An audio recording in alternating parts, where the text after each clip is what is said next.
really important to have a plan and understand what your goals are. In fact, my camel out there is suffering right now with a broken back. So I actually found Pepe when it was only a couple of hours old, and I'm like, oh, this is a funny meme. Oh my god. Yo! Who is this DGen? The old man is swing trading over years at a time. And it's like, that's where the real money is made. The answer is a permanent loss. With single-sided staking, you don't have to worry about a permanent loss. But really, at the end of the day, it's just a matter of a macro market. It's just what happens. If you're aware, if you're disciplined, you can hone that into further financial growth. Financial freedom, so we can actually live life and not have to be constantly living paycheck to paycheck. I mean, that's the ultimate goal, more or less, right?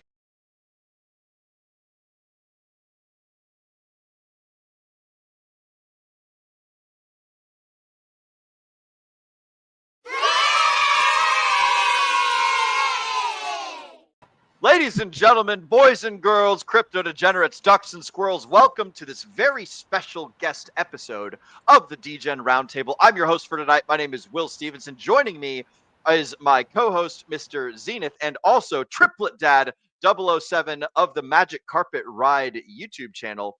These guys are known for creating 0x Buffet. They're known for making 0x Bistro, 0x Steakhouse, and also 0x Barista. These are a whole bunch of protocols that exist on both the Pulse chain and the Ethereum network. We're super stoked to get into all of that today.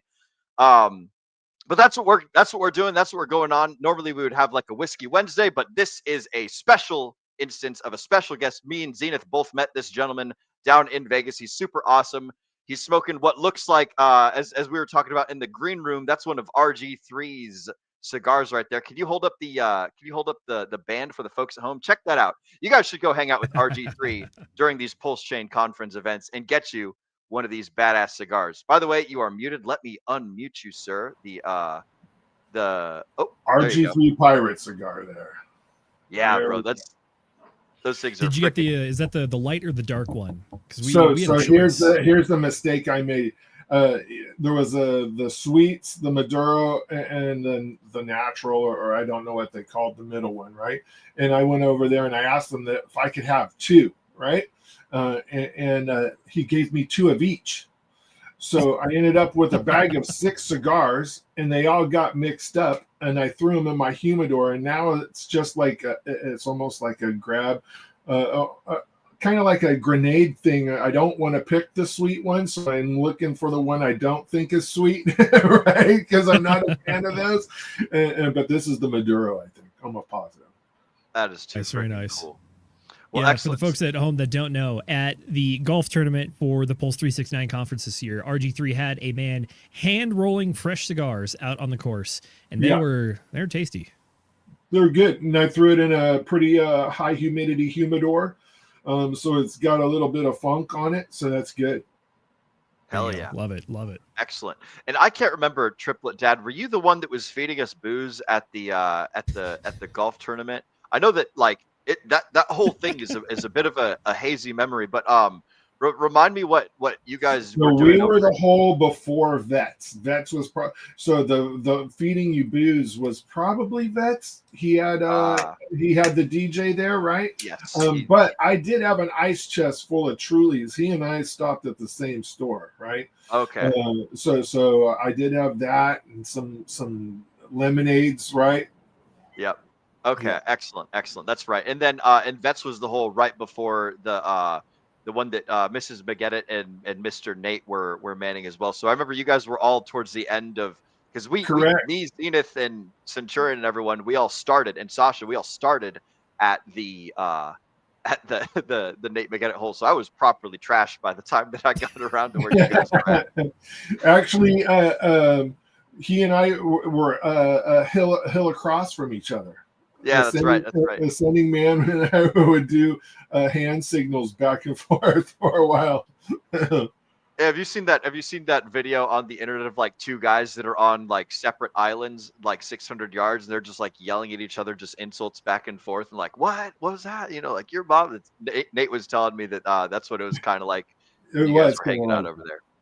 That's freaking awesome. Well, cool beans, bro. So the thing we normally do at the beginning of the show is we ask our panelists and we ask the folks on the show what's new and exciting with everybody. I'll go ahead and start out on what's like new and exciting in my life. I'm gonna be headed down to New Orleans here in the next couple days. I'm gonna be there for just like shy of half a week.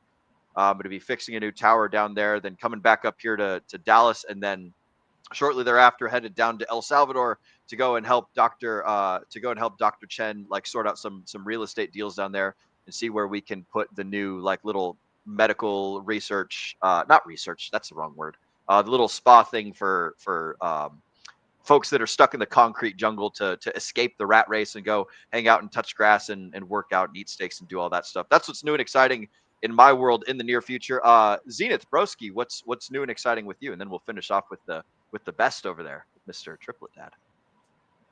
I am just chilling mostly right now, just taking care of work stuff.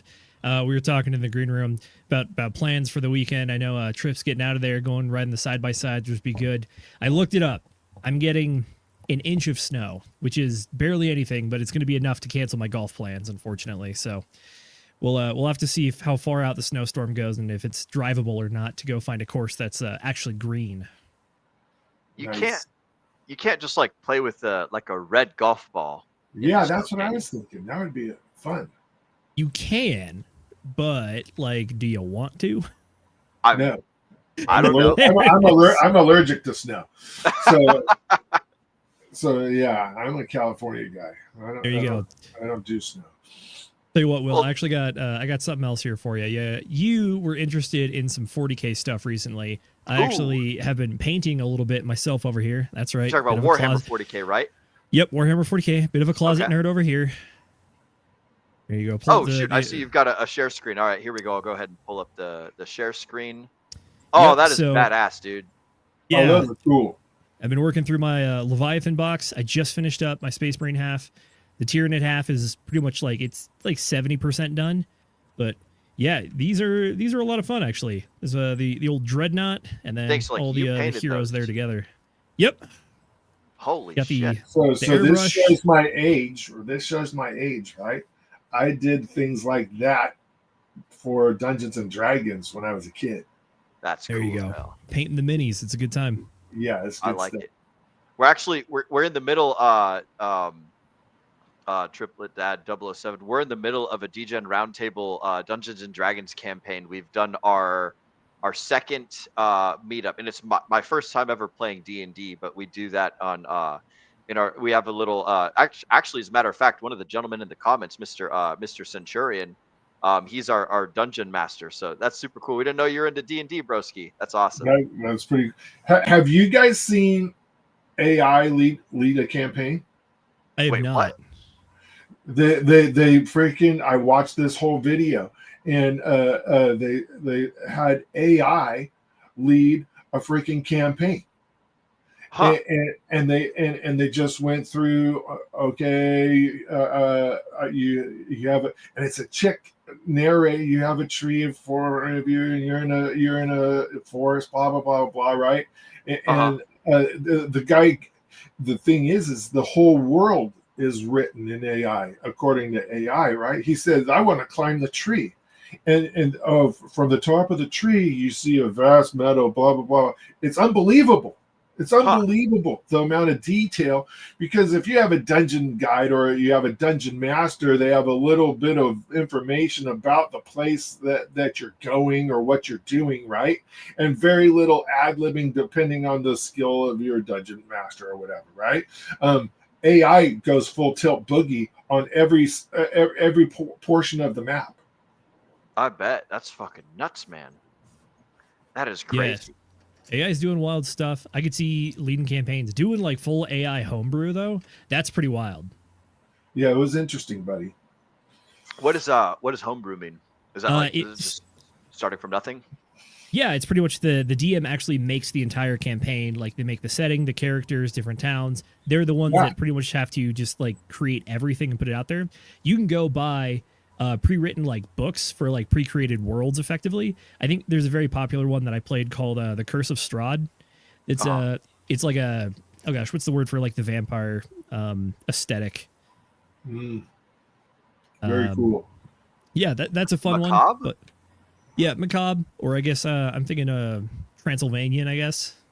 Okay. Okay. But yeah, you can do a lot of stuff. There's there's people that have like made their own homebrews and put them out there for the internet for people to run their own campaigns on. One of my buddies right now, we're doing a campaign called the Song of Tamora. It's pretty much like you are a group and you have to go set up your own questing company effectively. And there's like a head branch office, and then they send you quests every once in a while in like a world. It's just kind of like weekly assignments that creates like an overarching story. So That's cool. Man, Yeah. this is starting to get complicated. Agent Jay's asking you a whole bunch of questions in the comments. Speaking of which, we'll get to you guys in the comments here in a moment. I want to toss it over to Mr. Triplet, Dad Broski. What's new and exciting with you? You said you're gonna go hit the dunes or hit some. That's true. So I'm heading out like Saturday or Sunday, not sure yet which day. And I'm going to Arizona and Southern Utah, or maybe an opposite. Might be going to Southern Utah then Arizona, backwards. So I've never got. Is it dune buggying? Is that kind of like what you're doing? Are you like adventuring in like on trails? Like what is this process? Yeah, it depends what kind of machine you have. But my buddy and I, we have pretty much sport machines, right? So we don't have full glass windows and all that stuff, right? It's pretty much a machine that's made for going fast, right? Okay. We do high-speed desert rides and going to dunes and Moab rocks and stuff like that. Oh, okay. So you're like maybe like salt flats kind of stuff, or is that like is it the wrong kind of high speed? We would go in the salt flats, but got to really wash your machines after that, right? Oh, yeah, I guess so. Yeah. Well, but no, more like mountains and desert trails, going out into like real cool canyons, like places where you might put a tower, right?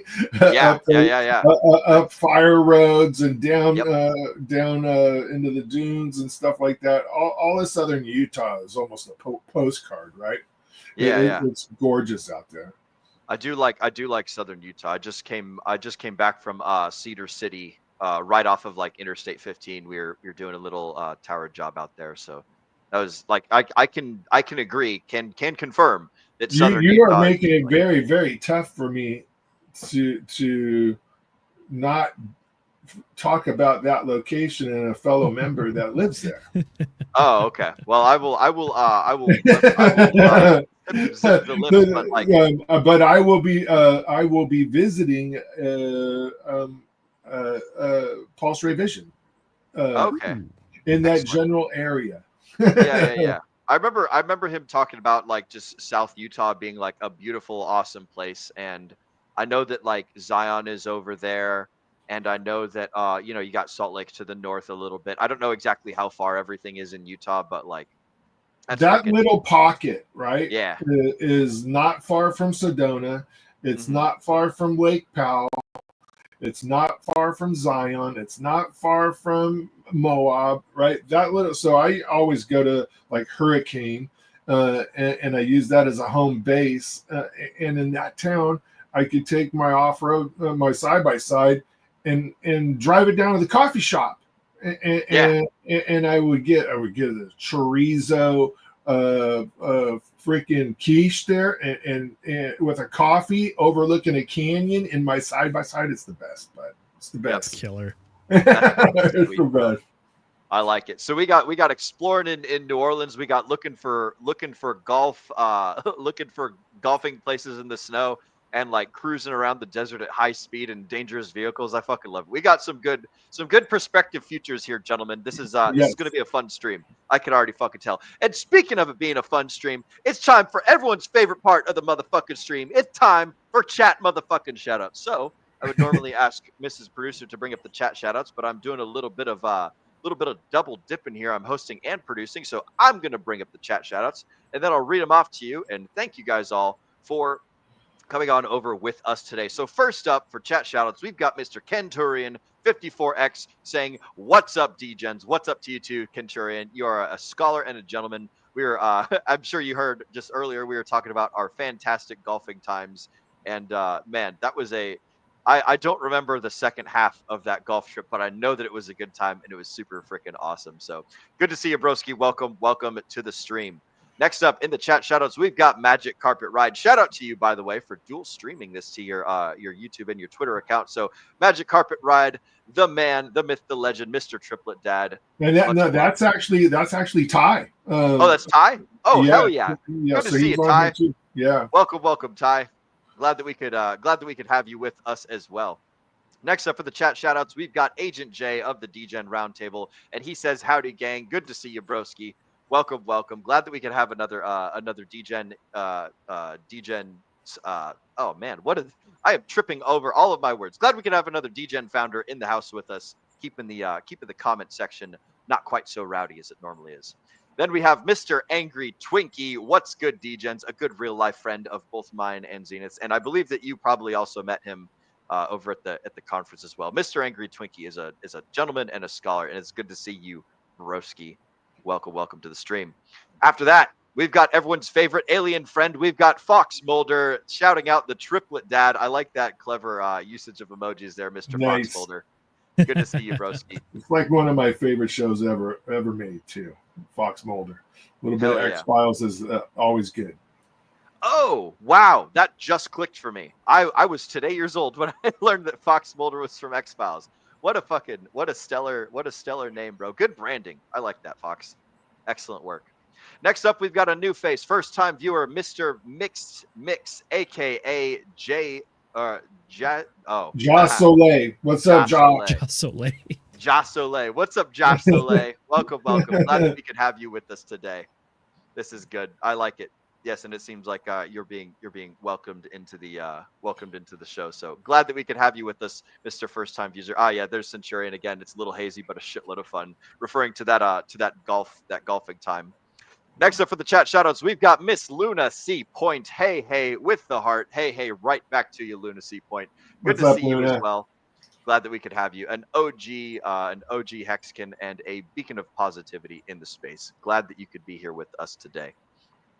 Agent J commenting a little bit about these these D&D comments and things, or these D&D campaign stuffs. That's good to see.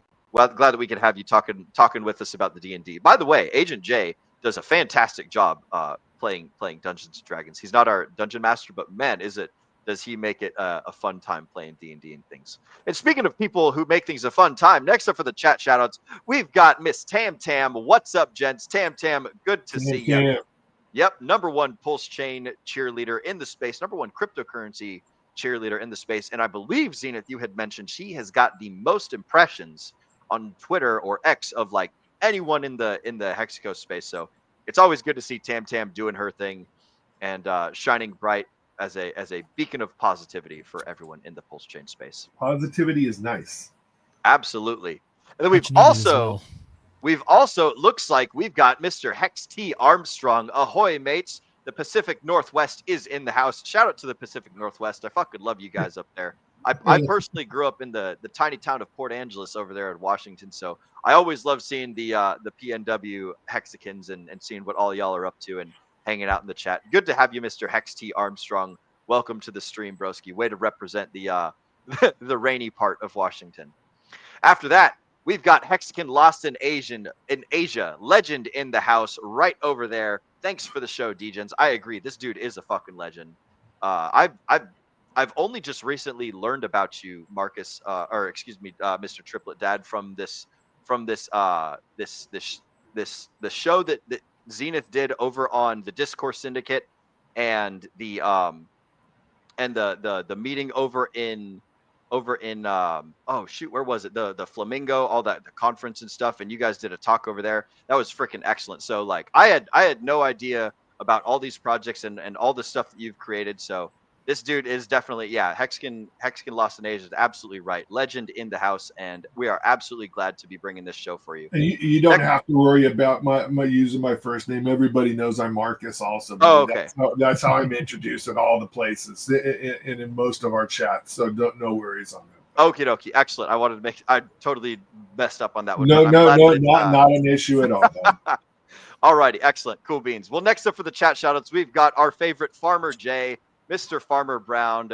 Yup. I'm not sure what he's yupping, but you know, he's yupping something. So good to see you, Farmer Jay. Everyone loves our favorite. I don't want to say homeless Hexkin because he's got a tent underneath the 405, so he's rocking and rolling, saving them pennies and throwing beer bottles at the honking cars. Actually, I don't know if he's throwing beer bottles at the honking cars. Under He's a cool 405. dude. Yeah, there he is. Oh, and there you go. He's got a yup. We've got 3 yups from Farmer Jay in this show already. This is going to be a good show.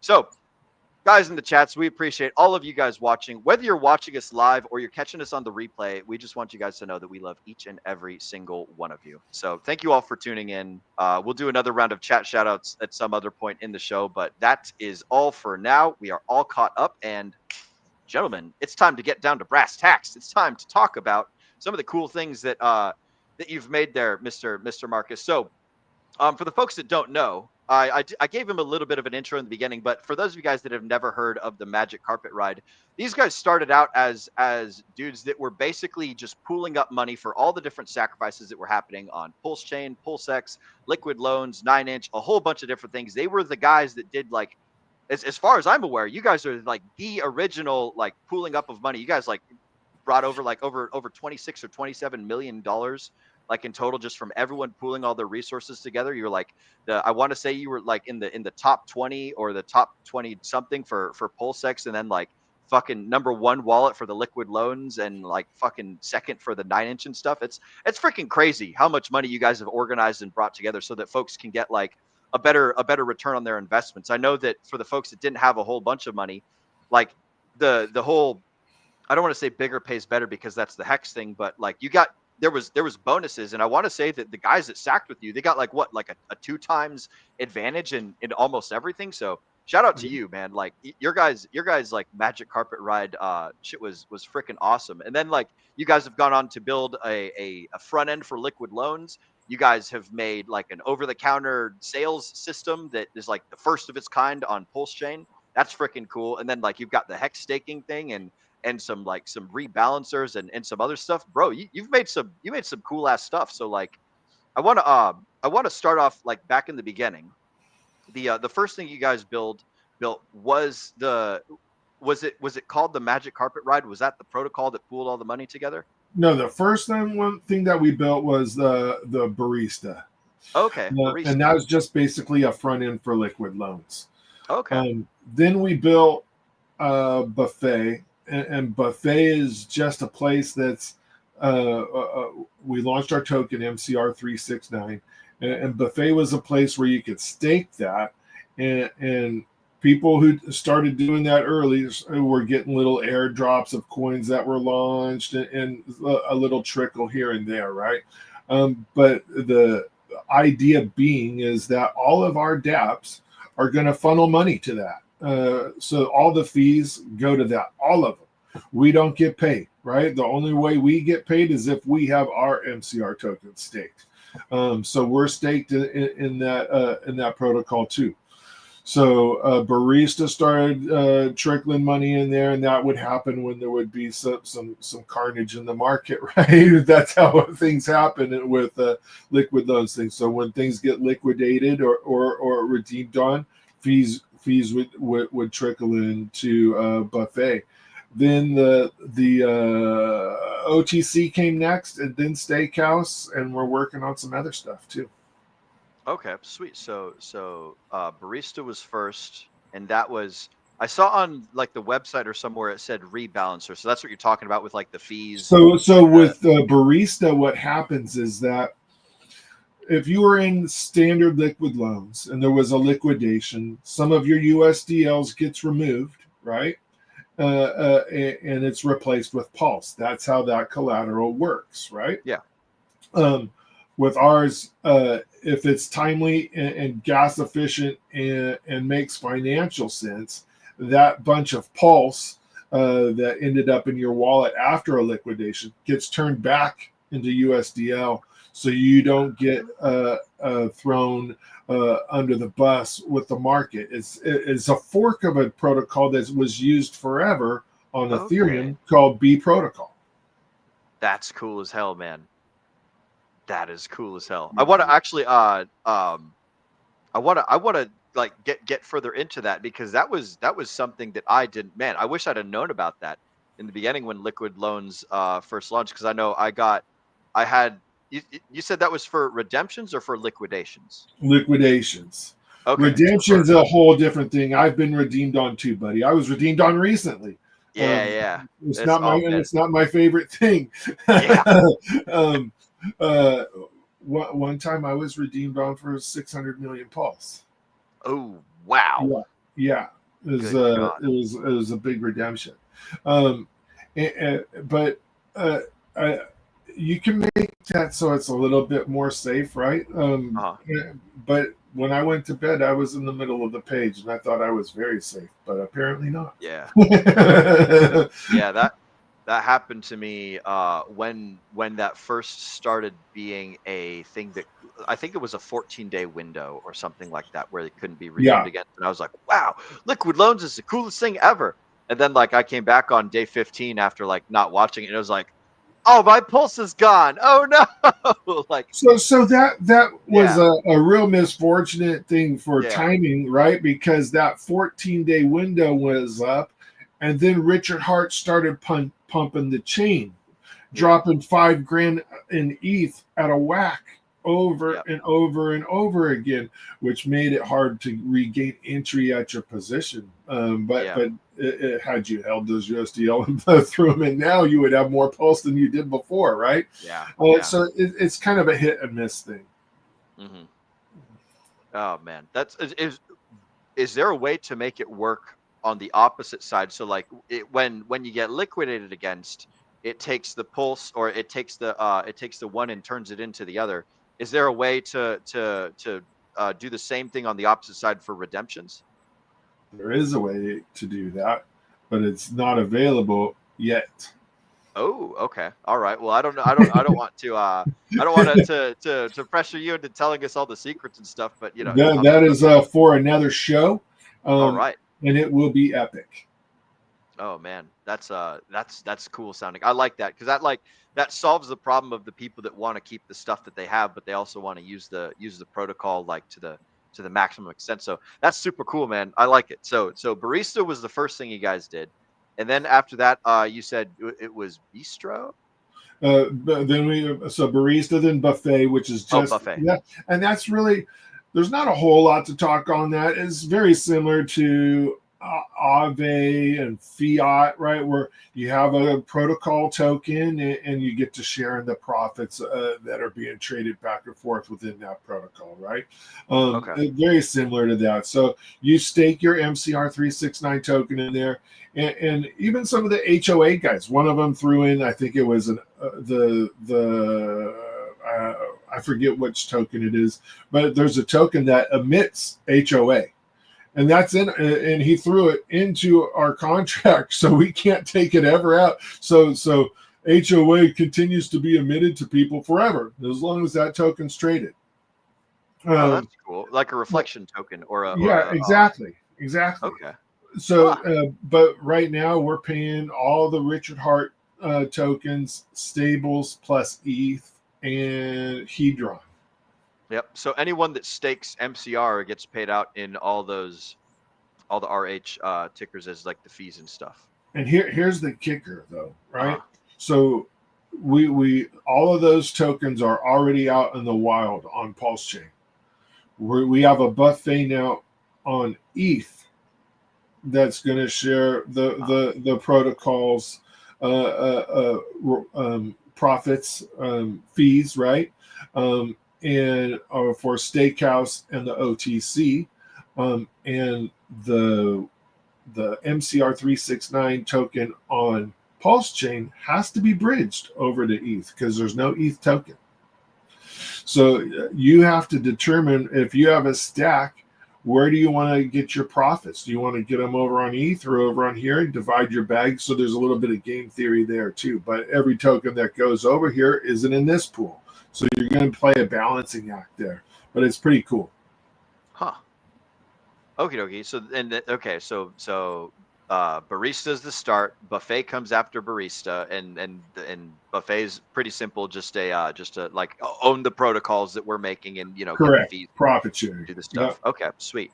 and then came Bistro, right? Bistro, the OTC. Okay. Yep. Okay.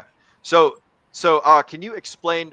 There might be some people that are brand new to Pulse Chain or brand new to cryptocurrency. Can you kind of sort of give a quick little elevator pitch on what an OTC is? Very, very similar to an eBay, right? I have one of these and I want to sell it. A bunch of people can see that I want to sell it, and now one of those guys wants to buy it, and he can take all of it or he can take some of it. So if I have 1,000 Hex tokens that I want to put up for sale, I could put them in the protocol, and people can nibble away at that, or they could take the whole lot. And we have payment tokens that are approved, right, which are the majority of the stables, USDL, DAI, and then all the tokens for the RH tickers, right? As well as 2FUX, because we really support what Fast Abdul does almost in everything he does. He's a pretty good dude. Okay.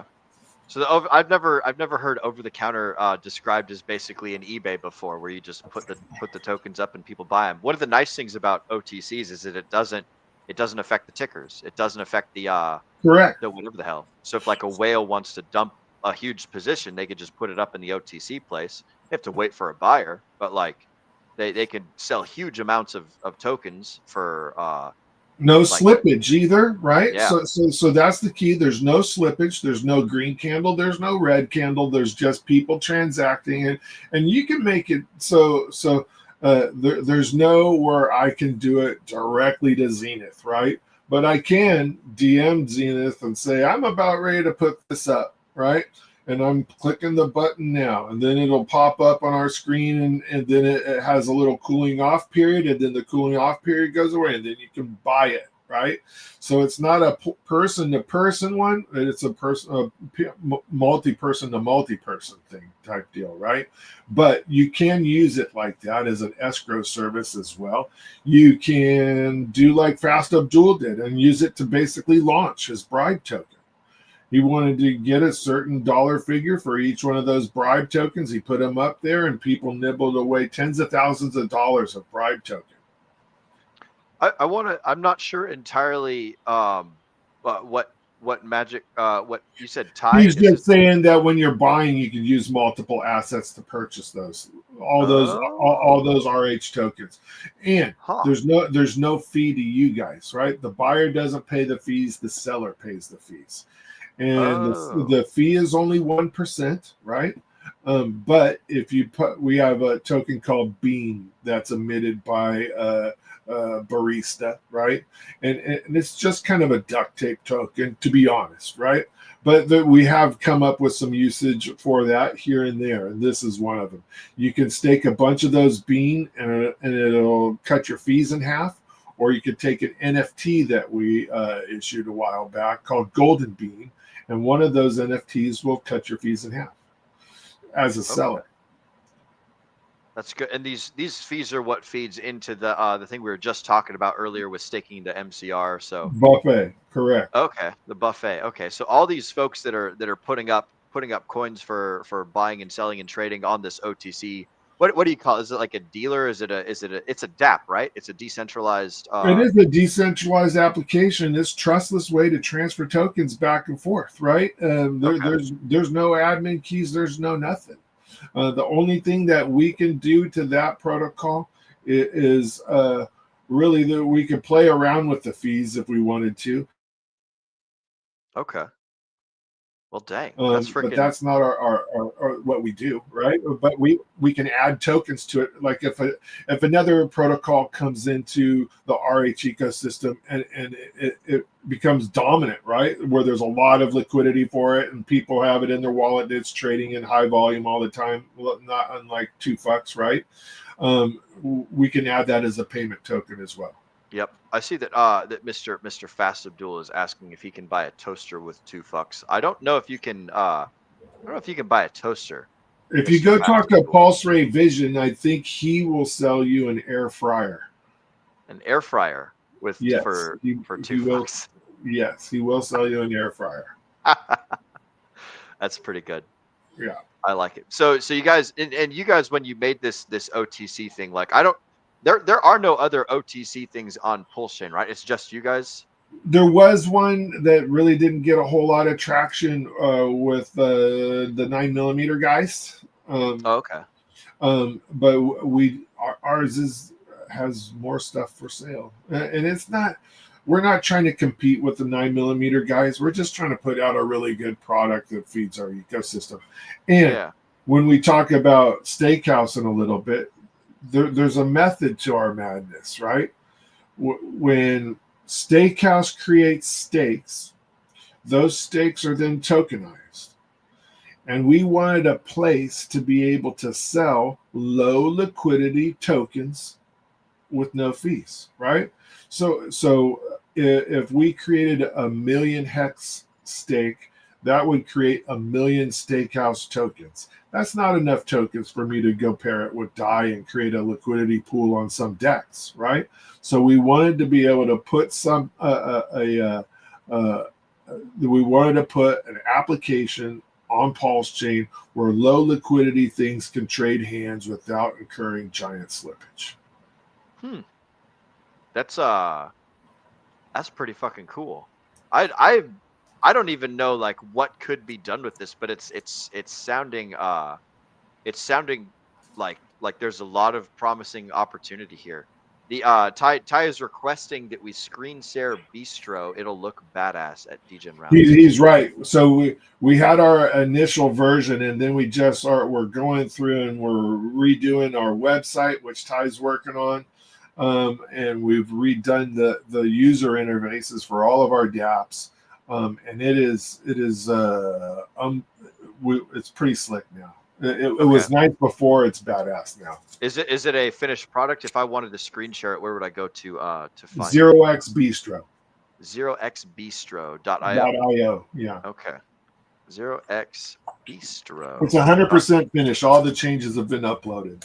Okay, sweet. All right, so I've got that right there. Let me see. I need to make sure I don't dox myself here. All right, screen share, present, share screen, Bistro, trustless multi-asset OTC. All right, can you guys see that? It looks like you can see it on my screen. Yeah, we can see All right, sweet. So, I have to change the background. Nice try.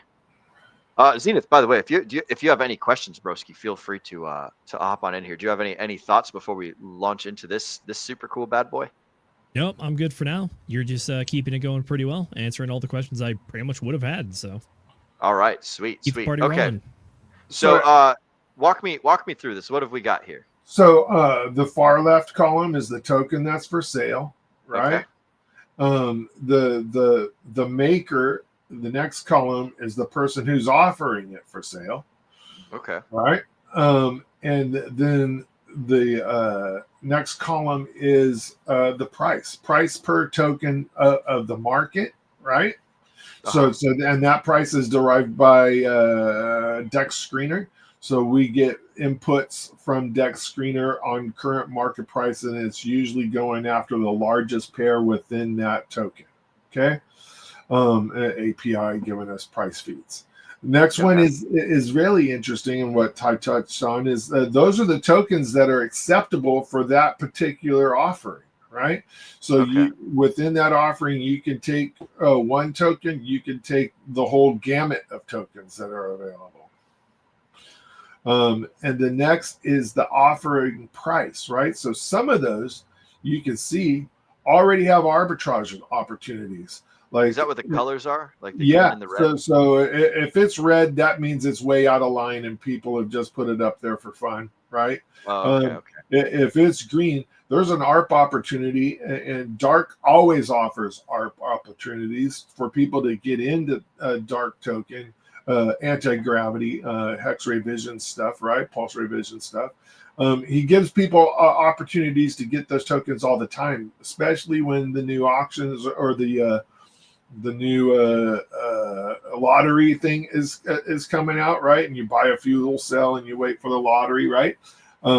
He does that all the time. So he offers those tokens up at a deal. You could literally go and buy that, and there's some liquidity. You could sell it to some of those and make money if you wanted to. When Fast Abdul was putting tons of bribe up here and there was an ARP opportunity, I would buy all the bribe I could, and then sell half of it for $2 again, and then go stake it in the pool. And I'd have my LP set up for me at a better price. Okay. Yeah, so I'm noticing that he's offering 33 dark tokens for basically $10 a token. Mm-hmm. And right now on the market, it's worth almost $11. So correct. You buy these 30 tokens at $10. You just sell them to the market at whatever that price, presuming that there's liquidity to support that trade. And he's got like a couple grand worth of liquidity there. It's not like he's running $500, right? That can be done all day, every day. There's usually some dark up there that has an ARP opportunity. Yeah. That little circle thing is a new thing that we just added, so you can tell how many of those tokens are left. Okay. So it is no longer 33. It is a different number, or is 33? 33 is the number he started with, and it's 70% gone. Oh, I gotcha. So if somebody wanted to do this show more, that's pretty cool. Show more. And then now you can toggle between the tokens that you would like to pay with. And some of those have ARP opportunities. You might find that the price of PulseX went up and Pulse went down. And you might be able to pay with get a better deal with PulseX than you can with Pulse, because the price he's asking is fixed at the time he puts it up there. I want X amount. Okay, that's pretty interesting. Holy smokes. So for the folks at home that are watching, 74% of 33 of these tokens has been bought. So 60% would be, there'd be 20. So there'd be, 11 or something like that, 11-ish left. So we'll just say there's 8 of these tokens left at $10 each, and you can sell them for $11. So there's theoretically a free $8 sitting on the table for whoever wants to go and do this stuff. Again, you guys can find this at 0xbistro.io. I'll go ahead and drop it. That's like an 8% arbitrage for clipping a couple buttons, right? Yeah. It's like, I'm going to go ahead and put that in the chat. So if you guys want to go check it out, that's freaking cool. So, and I see that there's only these tokens that are up so far. We've got X, we've got Yep, we got your guys' token, Dark, Bean, and you said Bean is the one that you stake to get. So right up there, so you can put Bean in there, and it'll lower your fees, right? And there's a preset amount of Bean, or you could go to the one to the right of that, and that's the NFT, and you can stake an NFT and get the same result. You get half your fees reduced for a seller. Okay. And then you stake your Bean for X, Y, and Z time, and then after the stake is done, then your Bean is returned to you, or do you have to go in and automatically? You can go take it out, but you don't have to relock it. As long as you leave it in there, it's good for as long as you leave it in there. Okay, it's just like a minimum required. All right, that's cool. That's cool. Okay. Oh, it looks like Yep token is slightly on sale as well. We've got a quad, then a 21, and it's selling for quad and a 22. So there you guys go. You guys can arbitrage the Yep token, and you can arbitrage the Dark token. And one of the things that I'm involved with Randy Halarski, right? He and Fast Abdul just put up the DAT token. Mike Wills put up the DAT token with Nick from Hocus Pocus. So they have some farms up there. So MCR, Dark, Yep. I'm not sure if X, but those 3 tokens have farms available on the homie farms. Okay. I wonder if I go to Hocus Pocus, what will happen? Oh, it's going to takes a while to load. So many farms available on Hocus Pocus. I'm going to actually switch out of that, and we're going to go. Oh goodness. We're not going to do that. We're just going to stop sharing. I That don't know thing's what the hell's popping up going on you, huh? Yep. I clicked on the wrong tab and it was like, ah, shit. Now I got to go hop all over the place. But anyways, that's a pretty freaking cool little over the counter like thing you guys got going on there. Let me fix our cameras, man.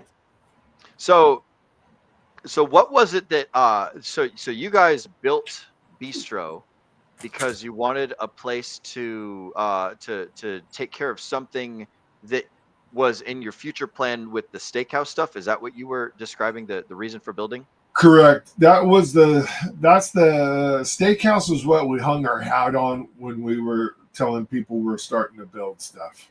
It was always steakhouse. Everything else has kind of stemmed from that. Even the front end for liquid loans was somewhat of an afterthought, right? Steakhouse was always our main focus. We lean hard into RH stuff, right? We love Hex.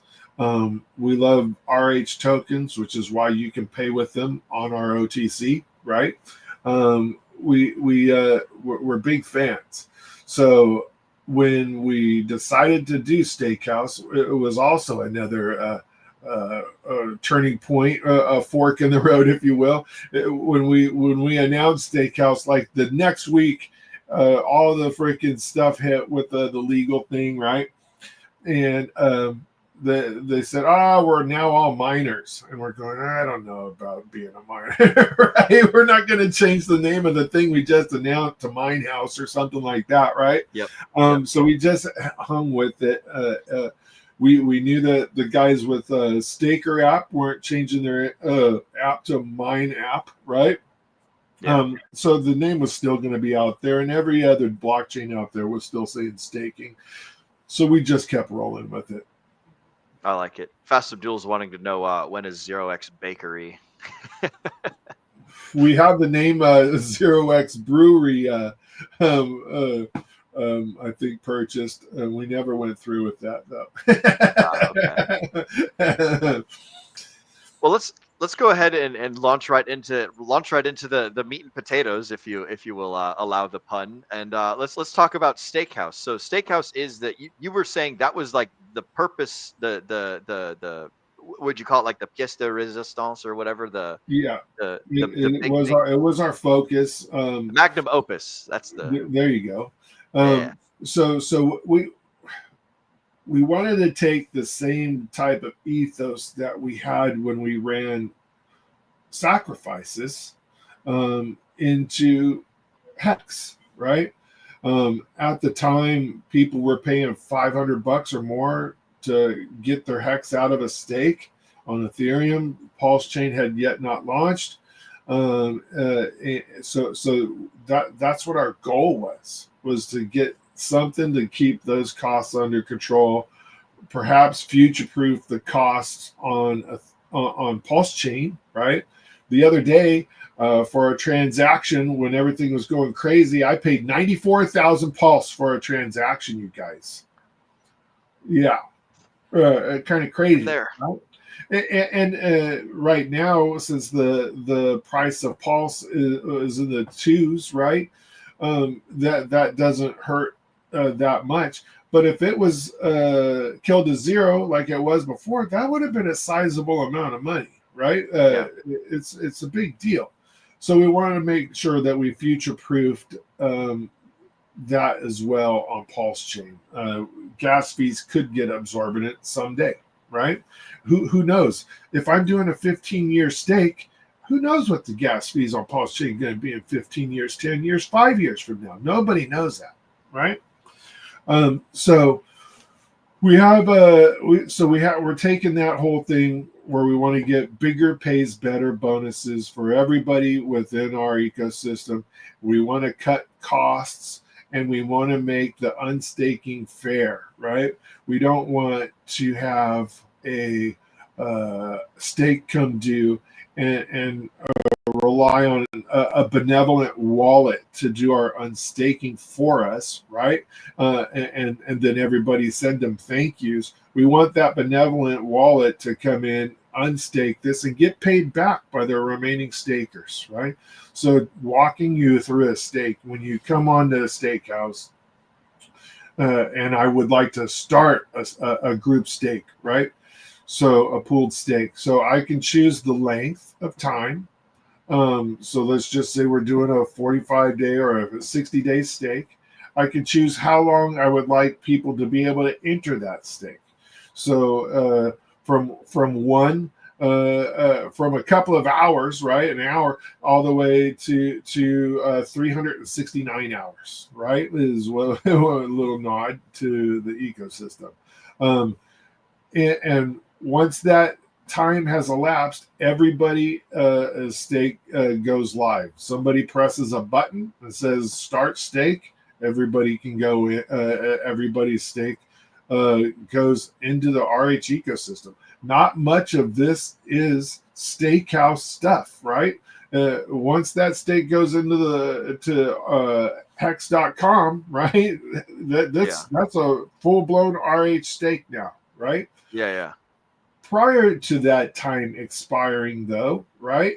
Let's say Zenith starts a pool that's the same length as yours, Will, but he's charging a fee and you're not. And since you're not, more people go into yours, but I'm in Zenith's pool right now. Prior to the Zenith's pool going live, I can actually take my hex out of his pool and put it in yours. No penalty, no penalty, no nothing. It encourages, it discourages bad actors a bit. People right? can shop around. Right. So I also can, but let's just say Zenith is taking his 1%, like Vets wants to do, Vets and Crypto wants to do, and all of my 1%'s going to the veterans mental health fund, right? Which is what he's really big on, right? Maybe I just choose to leave it in Zenith because I like where my 1%'s going, right? Or Will's is going to a little league team in his area to get uniforms and gloves, right? I like where Will's is going.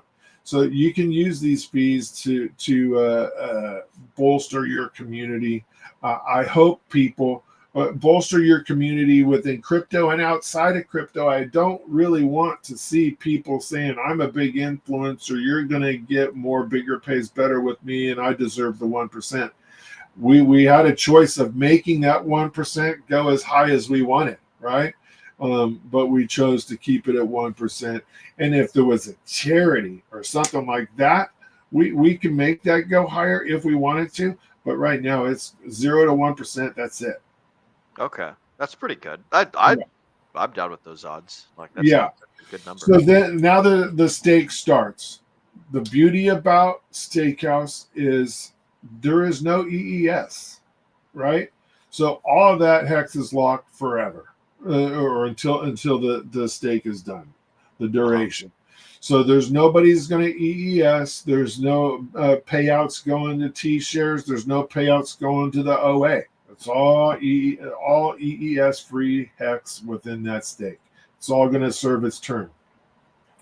When that hex stake is due, and again, there's no, if you're on the native hex site, right?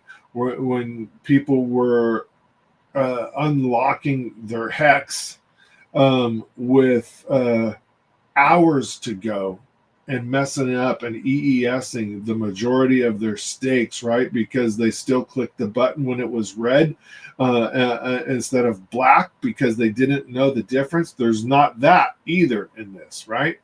So that stake's due. Somebody hits the claim stake button. That claim stake button doesn't have to be hit by even anybody within the pool. You can actually sometimes make money by hitting the claim stake button. Really? Yeah. So, and we'll go over that. So I hit the claim stake button and I pay to end the stake. Let's just say it's a 2 million hex pool, right? And I'm 1 million of it, right? So I pay for the whole pool. But as people unstake, I get 50% of those funds back. So all those funds start coming back to me. So I get paid back for doing that. 20% of the Hedron goes to the MCR stakers. So we're always seeing Hedron now going to the MCR 369 buffet. Let's just say Will gets caught on a job, right? And now he's building a tower someplace in freaking Florida, and he's got a hex stake coming out, and he doesn't realize it. Prior, if that thing starts bleeding out, a lot of that goes to the OA, and some of it goes to the stakers, right? Yeah. The T-shares. Now that doesn't happen. There's no bleeding out to the OA. We are a firm believer that the OA has enough hex. It doesn't need, You don't say. That doesn't need any more. So that bleed out starts going to people who are within the MCR ecosystem, and a portion of it goes to the person who pressed the button, as well as that person's Hedron. That's interesting. I like the 20% Hedron kicker. That's yeah. That's a nice little touch. And all of these things are tokenized. So let's just say Papa B wants to do a staking ladder tutorial for people who are new to Hex, right? Because he has an awesome ladder, right? Yep. And we're going to do a new stake every week or every month for the next year, and we're going to fill out the basics of your staking Hex ladder, right? So we're going to all get bigger, pays better as a group. So let's do it. So we start doing that, and we start filling out this ladder. There's a whole bunch of things that could be done with this. Let's just say one of those rungs is a 5-year rung. And I like the amount of money that I put in that 5-year rung, but I need half of it because the transmission in my freaking side-by-side just went out, and I would like to go to the dunes. Yeah. I take a portion of my freaking stake, right? My stakehouse tokens for that pool, and I go put them on the bistro, and I could sell them at market price. Oh. It's very much like an HSI, right? HSIs can be sold, but you have to sell your whole stake. Here you can sell a portion of your stake. The other thing that you could do with the HSI is you could just borrow some of your Hedron. But now you have a stake that's a little bit depleted, right? Mm-hmm. Now I can sell the Hex with the Hedron intact on an open market, and we can, and if Zenith bought it off the OTC, he goes in there and he claims it just like he was a part of the pool from the beginning. Huh. And I'm like, the wheels in my mind are starting to turn, and I want to know if there's something that can be done, like between you guys and the actuator dudes. Have you guys have you so I'm a friend, I'm a big fan of Bill. He and I are in Randy's group, right? Yeah. Well, and I've been meaning to talk to him and call him because I really like the actuator protocol. So if we came up with some stakes that were in his wheelhouse, is 3,000, 5,000, 7,000 numbers, right? Yeah. I think that could be a good play where those steakhouse tokens could be deposited into those. That's cool. Yeah, because they do like that flywheel staking thing. Yeah, it's pretty awesome. He's created, so they're two separate products, right? Yeah. And Bill is big time TradeFi guru, right? Knows what he's doing. And Magic Carpet Ride has always been a little guy thing, right? We would like to swim with whales. And together, if we put all of our Hex together, we could get a bigger pays better bonus the size of one of those guys that's doing 45-day stakes every now and then to just get money for his cost of living, right? Together we can get that bonus. Or if a whale chooses to go in with 50 million hex, maybe with all of us pooling with that, we can increase that whale's a bigger pays better bonus as well, right? It's not just for little guys, but we would like to be able to get bigger pays better bonus the same as those guys. Man, you got something, Z? Oh, I was just gonna say, I don't know. You pull the classic Will Stevenson line of "Don't sell yourself short." I think you guys are already accomplishing that. But one of the cool things that I don't know if people caught or not, but it sounds like you've actually increased the functionality for HSIs effectively because you can sell off portions of HSIs instead of the whole thing. Are you aware of any other protocols that do anything similar, or is it just you guys that do that? Just us. Nice. Yeah, that's new functionality that is not existing. Let's be honest, though. The perpetuals could be compared to it, right? Those are all individualized stakes that are rolling over time. But this is where you can start and stop. You can pick your spot, right? It's pretty cool. Definitely. And for the folks at home, the perpetuals, you're talking about the Maximus Dow guys with like the base trio, Cinco 7. Yeah, those guys. So I'm a big fan of the pool, the hex staking. I think that's a really cool functionality. And like you said, it helps you eliminate gas fees or reduce them at least. And then it also allows people to get that bigger pays better bonus that probably would not be available to most people based on just the sizing of the hex that you're putting out there. Yeah, there's four positives that are out there. There's the reducing costs. There's the bigger pays better bonus. There's no bleed out going to the OA, right? Which is pretty awesome, and the ability to sell parts of your stakes because they're tokenized stakes now. There you go. That's just building on Hex right there. Just and again, just like I said, we lean into RH things. So we think you can't go wrong there. We're not creating a whole elaborate token system or anything like that. We're leaning into RH stuff. There you go. I love it. Core tokens are the way to go. Yeah, that's freaking cool. We're gonna take a quick break from our normal programming and do a quick little round of chat motherfucking shoutouts because we've reached the first hour of the show.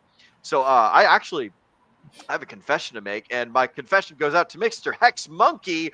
What's up, gang? Are we wealthy yet? I didn't mean to skip over you, sir, when we did our first round of the chat shoutouts. Shout out to Hex Monkey. Monkey, what's up, buddy? He's my cigar buddy. Yes. I remember we were all because Monkey was right next to Nate, as I recall, and then you were right next to Monkey. That was good times, man. Oh man, shout out to everybody that made it to RG3's cigar meetup over there in Vegas. That was an excellent time. So it's good to see Mr. Hex Monkey, and apparently Miss Monkey has some high thoughts of you, good sir. He says that you're the top G builder on Pulse Chain. I think that's some pretty accurate words. Much appreciated, buddy. Much appreciated. That's super. How did you get into? You know what? Actually, we'll come back to that one. I'm gonna save that question for after the chat shoutouts because it's gonna probably be a good answer. Next up, we got Pulse Jitsu with Fast Abdul. Tell me your secrets. We are telling you all of the secrets today, Mr. Fast Abdul, and you probably can buy a toaster using some 2 fucks. Apparently, go and hit up Mr. Pulse Ray Vision about that. So you're gonna get some good secrets today. Next up, we got none other than Crispy Man. Oh, I am going to DGen Quattro Cinco. He's going to stake that hex out 5-5, 5-5. We'd like to hear it, Crispy Man. What's up, Crispy? Yep, Crispy is a good sir. Also, another gentleman of the cigar lounge. So. Oh yeah, he and I pass links back and forth on good online deals for cigars all the time. Oh, that is outstanding. Yep. I think Crispy was also one of the big winners of the Vegas conference because he is the meme that came out of it. I mean, it's all in good fun. It's only positive things, but he had the most iconic photo, I think. Iconic photo. Yeah, he's a good dude. Excellent. For sure. Good to see Number you, one Crispy data Man. scientist in Pulse Chain. Go check out hexquire.io. Good stuff. Yeah, Absolutely. I expected him I picture him home in almost like a beaker coat, right? With some like mad scientist laboratory. He's doing mad math all the time. Pouring like chemicals and like, Yeah, exactly. We love you, Crispy. We love you, bro. It's good to have you on the stream, though. Welcome, broski. And keep staking that hex out, Quattro Cinco. I know that as soon as I start cash flowing, I'm going to get back to doing that as well. That's freaking awesome to see you out there, bro. We love it. We love it. Next up, we've got Brownie's Midlife Adventure. Morning, Pulse fam. Just got in on 2 times replay. Good to see you, sir. Welcome to the 2x replay gang speed. A man after my own heart. Yep. Can't listen to anything below 1.5 times speed. I've broken myself with book club. Really?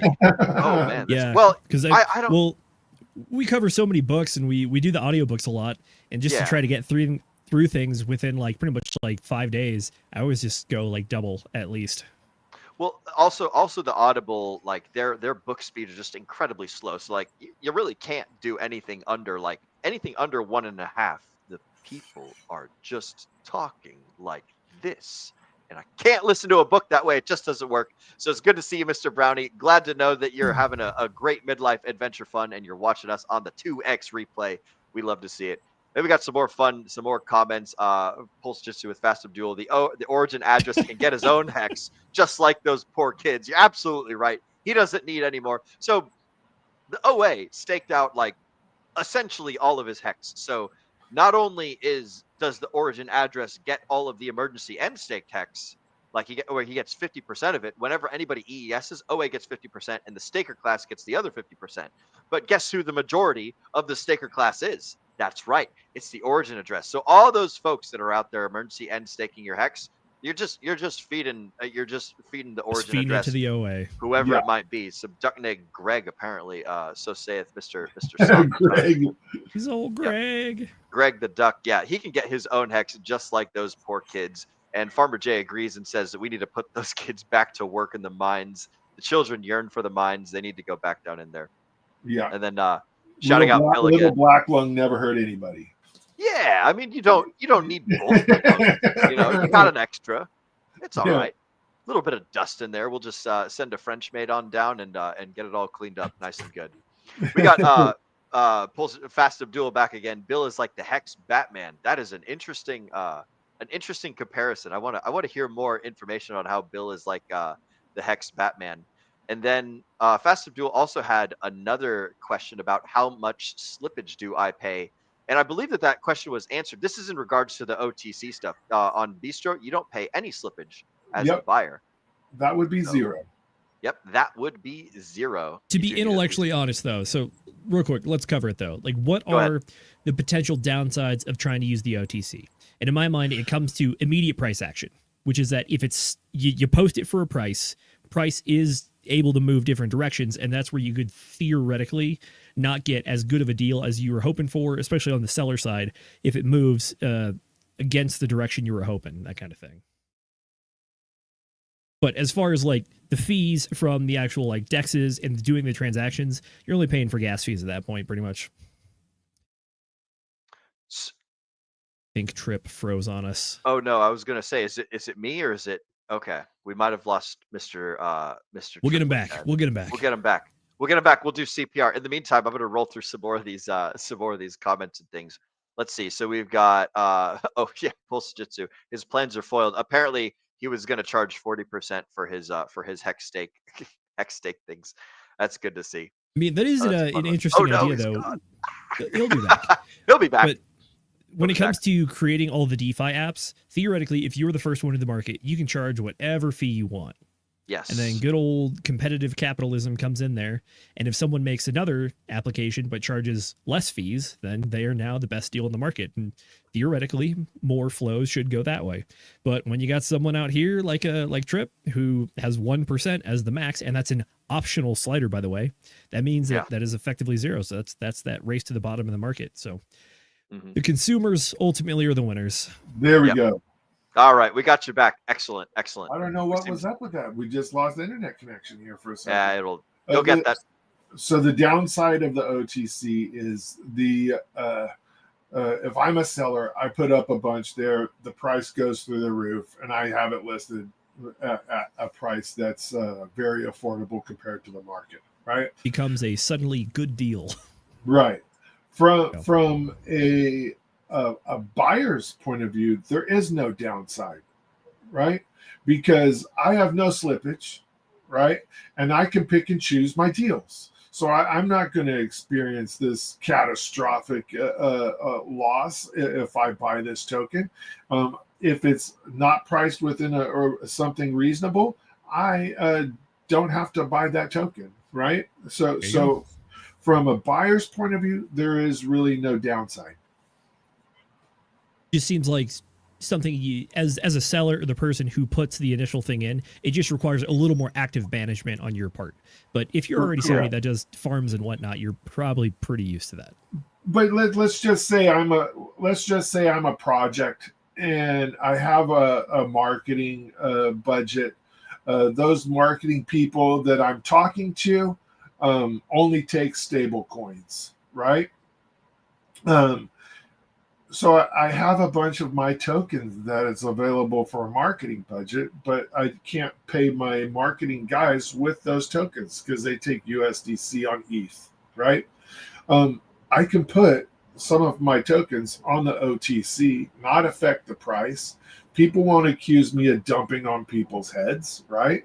And I could put those on the market for USDC and send those off to my marketing. Projects are using this to maintain a little bit of operating capital within their project. It's a pretty awesome idea. Nice. This is pretty cool. I like this.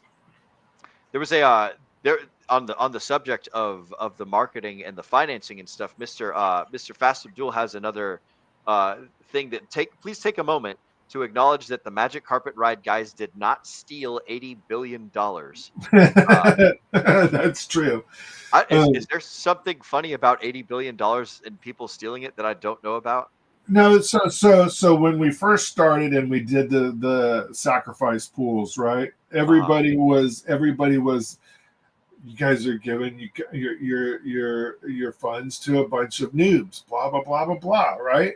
And that wasn't true. So we had that small group of people that you read off earlier, right? That were involved with our Magic Carpet Ride when we first started, and Motley was running a pool for a fee, right? And I said I don't want to pay that guy a fee to this group of people. Some of them were bags like mine, some were less, some of them were whales, right?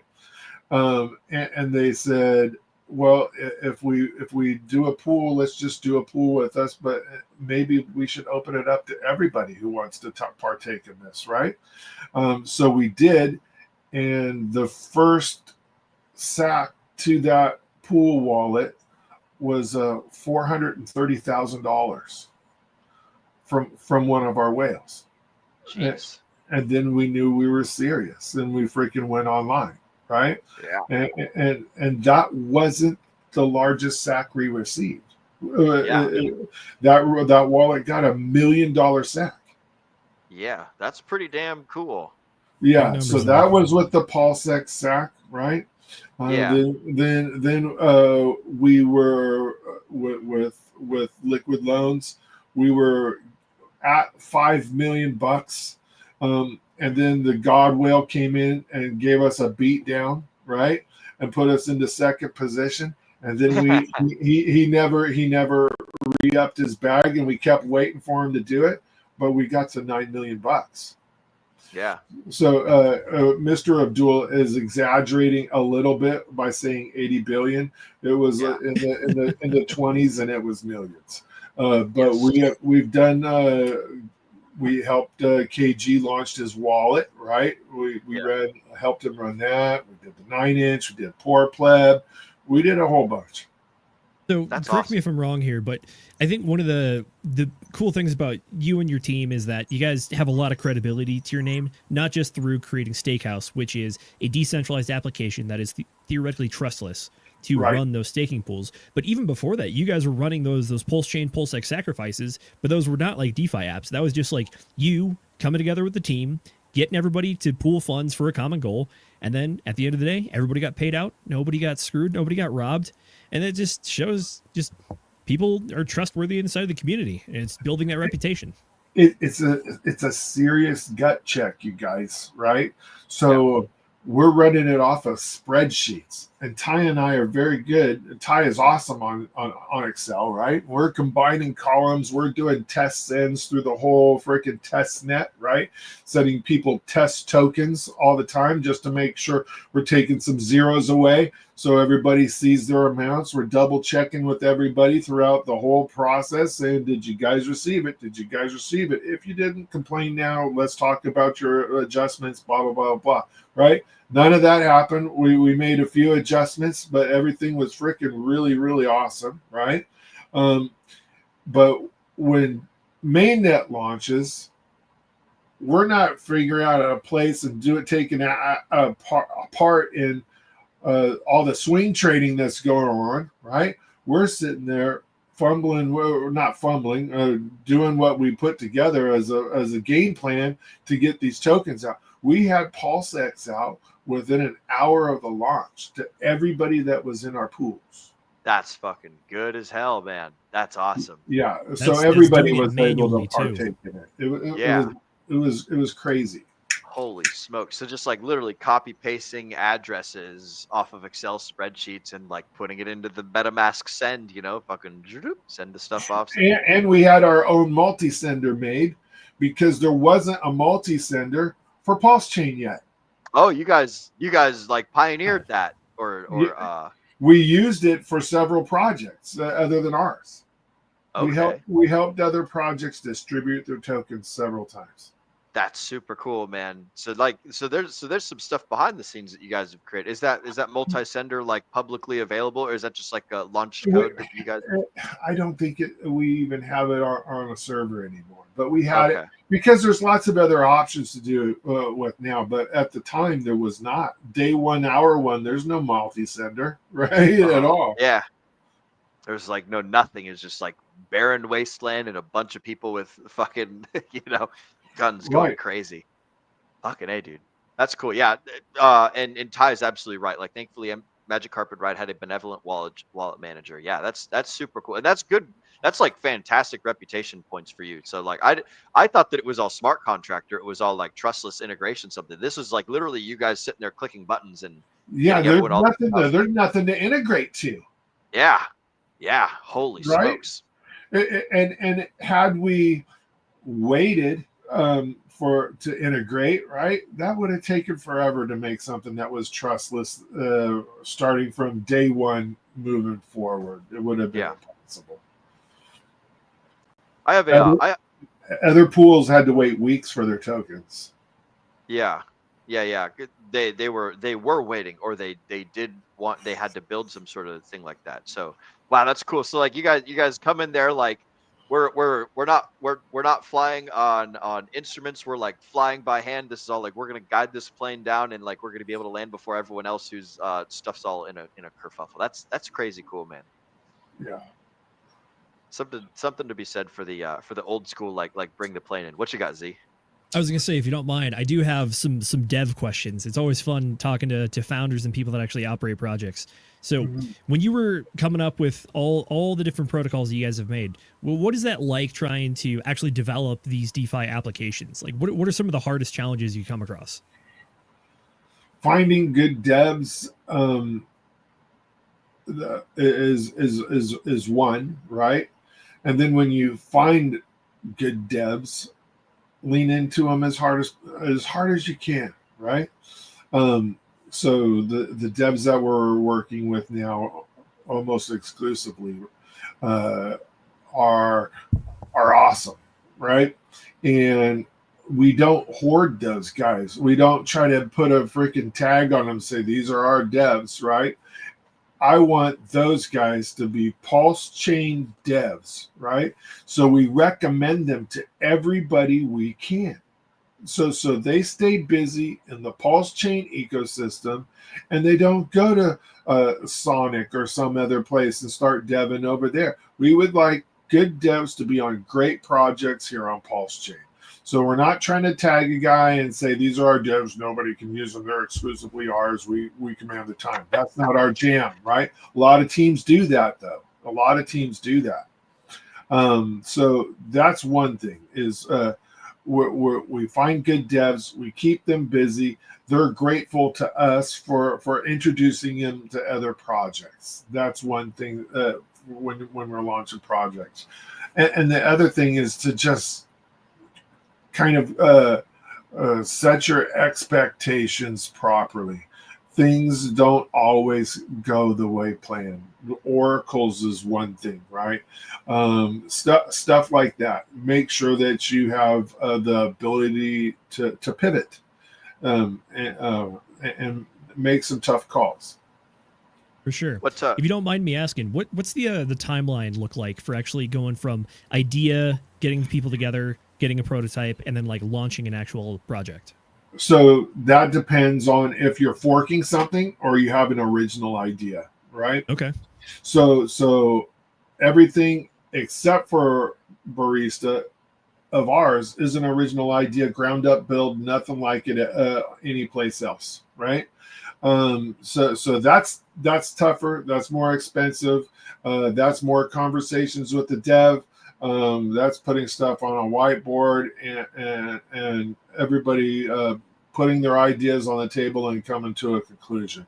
So if you're forking something, you can get that done in a couple months easy, right? Okay.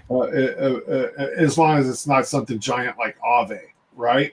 But if you're doing a liquid loans fork, even Fast Abdul can attest to this, right? He's got his ink printer going on right now. You could crank that out in a couple of months and be pretty confident and have audited code, because that thing's been audited multiple times. That is pretty easy to do something like that, and then you're just up to having your own Fast Abdul that will go on every channel multiple times a day, all at once, right? He's Stream like a madman. Yeah, like a nut. I'm quite positive he's like that one twin magician from the Prestige movie with Hugh Jackman, Christian Bale. I don't know if you guys have seen that. It's like, oh man, he's got to have. There's got to be multiple. There's body doubles. There's body doubles. For sure. There you go. So speaking of audits, I saw earlier in the chat some folks were giving you guys a lot of kudos for getting audits done. What's the auditing process look like? The auditing process is, I think it's beneficial. Our audits have picked stuff up 100% of the time. Every project we've done, our devs are great, right? They push the thing to audit. The audits find something. There's something to be said for putting fresh eyes on code, right? That's Ty and I will sit there and not dealing with something that's not audited, like verbiage on a user interface, right? And he and I together will pass the same mistake over and over and over again, and then our community will say that's supposed to say pool, and you have poll. Right? And it's something that Ty and I have read over and over and over and over again and never caught. Fresh eyes do great things. Having audits is, if you don't have an audit on your protocol, I most likely will not be putting my money in it.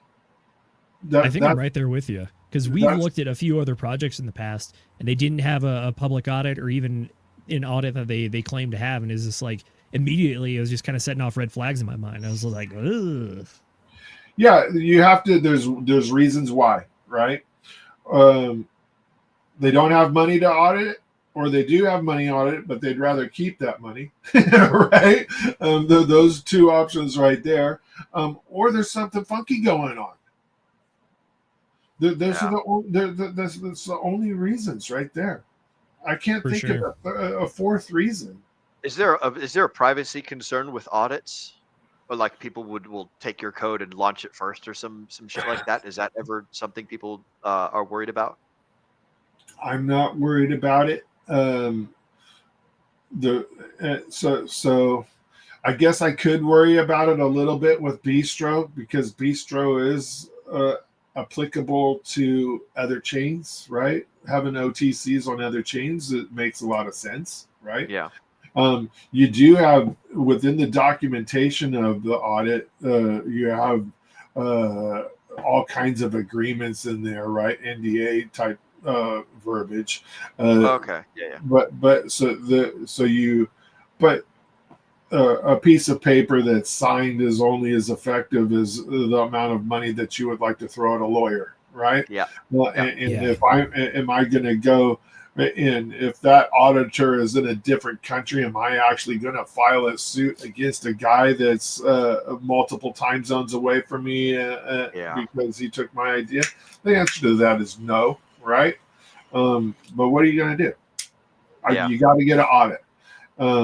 You could go with a big company like Surtech, and they're going to charge you 10 times the amount, and they're gonna take that audit and they're gonna contract it to somebody that probably is not an employee, a W-2 employee of their company, and that person could even steal it and launch it on another chain.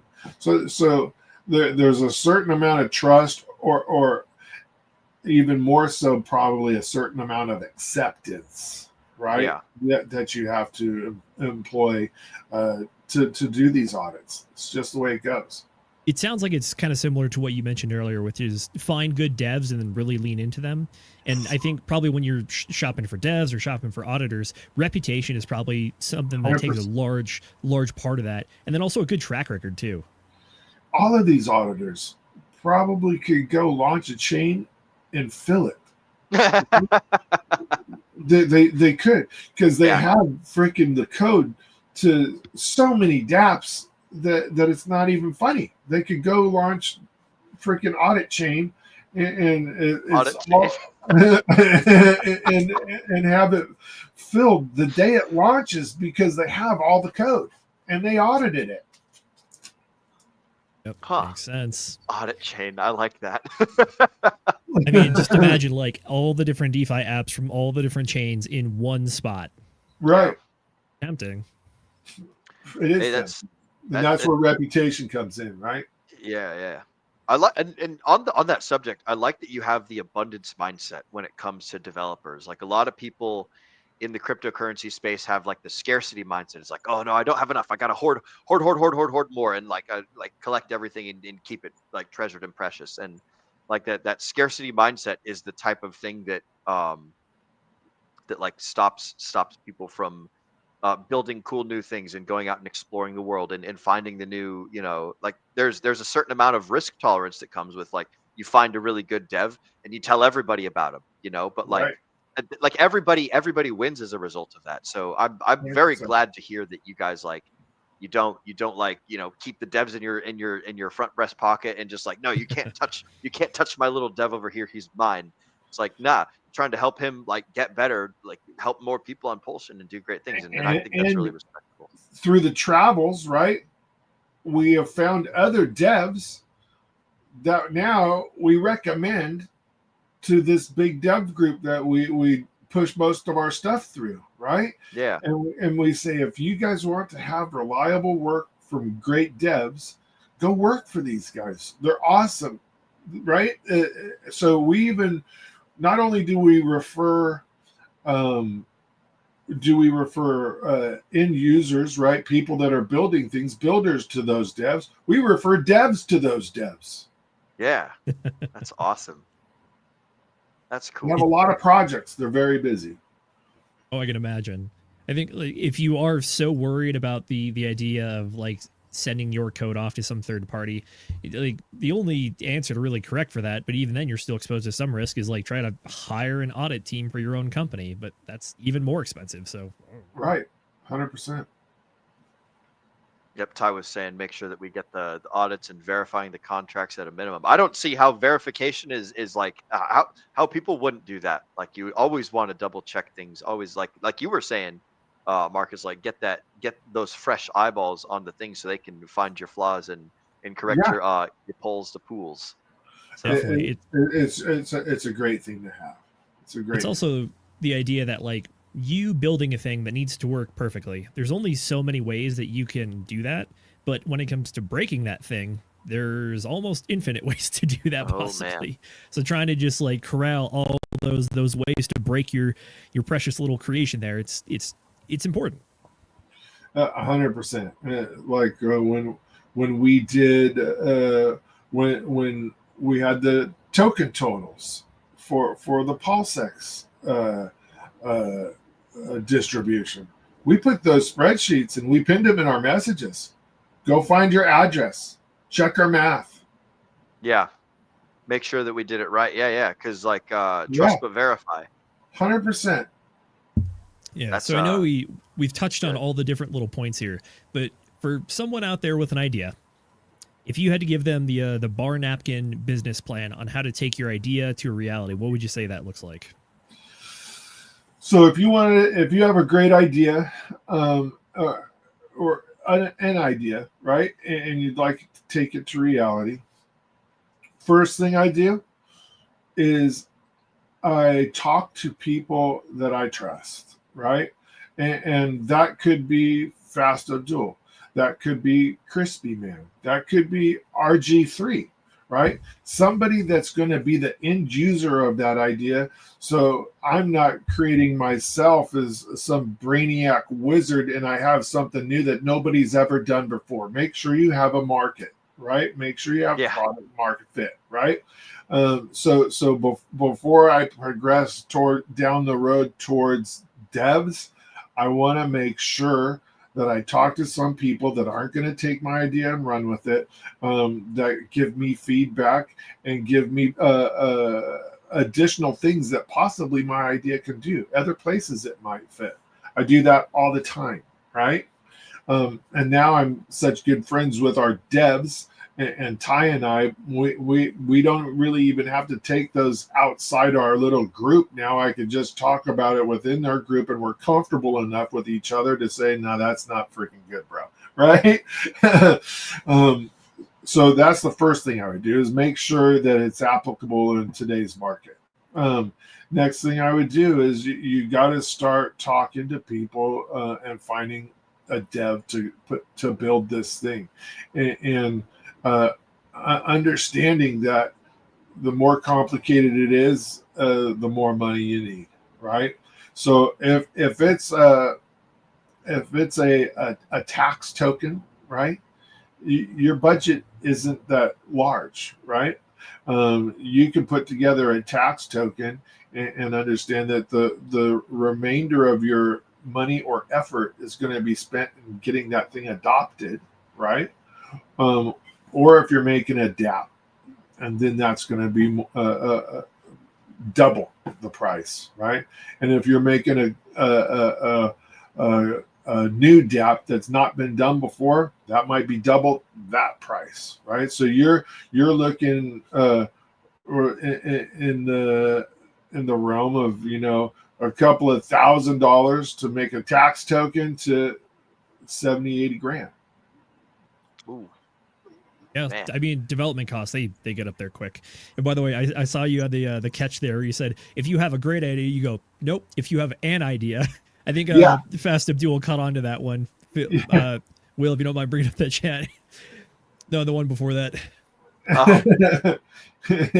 Most people with great crypto ideas should probably keep thinking. Yeah, exactly. Fair enough. Yeah. All right, so you got your project. You spent way too much money on it. Now what do you do? We're in that scenario, right? Oh, Yeah. So we have the OTC that's gaining adoption. We have a Hex pool staking right after it launches, right before Richard Hart or the OA stakes his entire bag, right? We're in that scenario. So be prepared that if your stuff isn't taking off and going through the moon, that you have enough capital to live on, and that this isn't going to be your sole source of income forever, right? Yeah. Understand that things do not all go the way you planned. There's there's not a bunch of people hopping in Steakhouse right now creating their own pools because everything is so funky right now on Pulse Chain, right? So just understand that sometimes you can't. I can't tell you how many times during this process of building all this stuff that we said we should have built a meme coin, right? And kept the money, right? That's a true statement. That conversation's been had multiple times. So just make sure that you're not relying on this to pay your rent, mortgage, electric bill, credit cards, food. It may not do that. That's the scenario that you're in. So you have a project, you get it built, you get the audits, you go usually.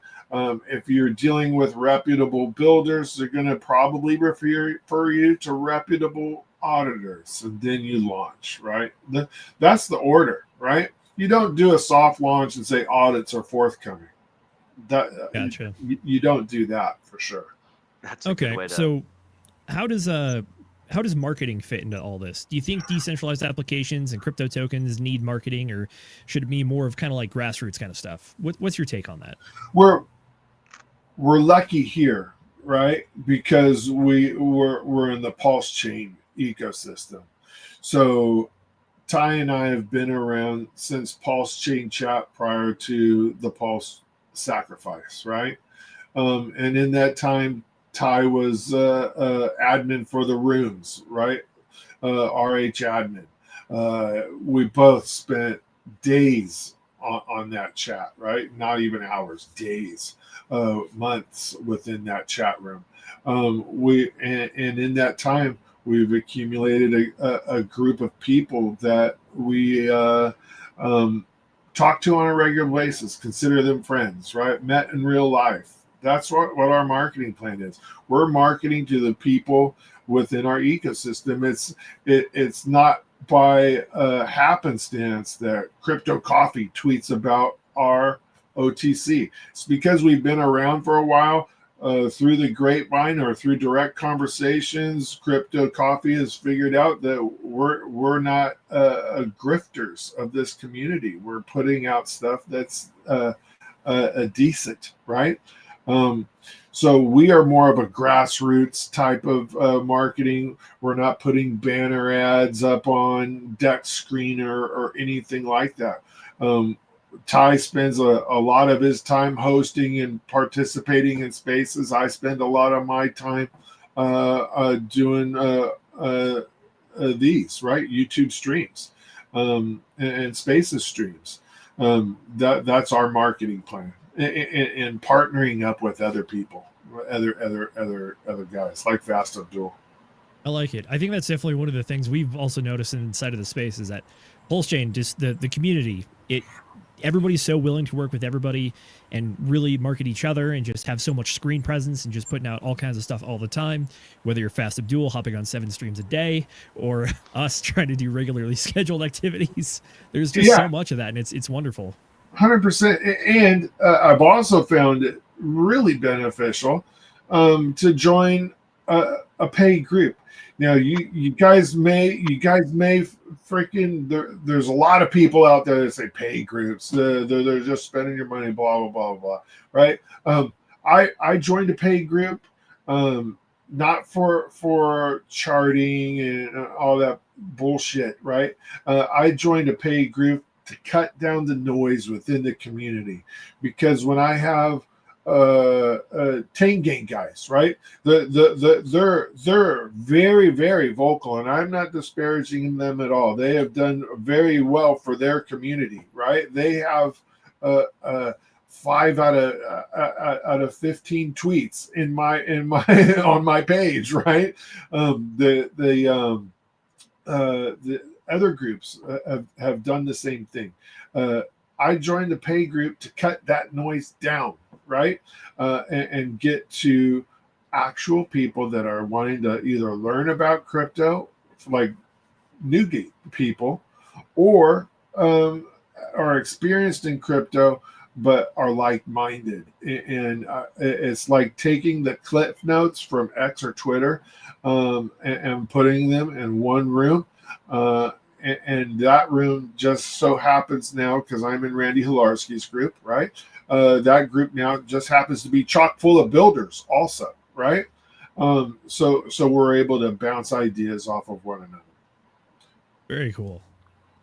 It's like Will, the what you got? networking is the important Networking, part. right? Yeah. Networking is very important. Very important. How about you guys? You guys going to come out with a token? We have, so there's a there's a not real, it is real. There's a token that our good friend Crypto Sloth made for the DGen Roundtable long ago, over a year actually. A little DGen Roundtable token. It's just got like I paid Deck Screener to put the little logo on the thing and to write a little excerpt about like, hey, this token is meaningless. Don't fucking buy it.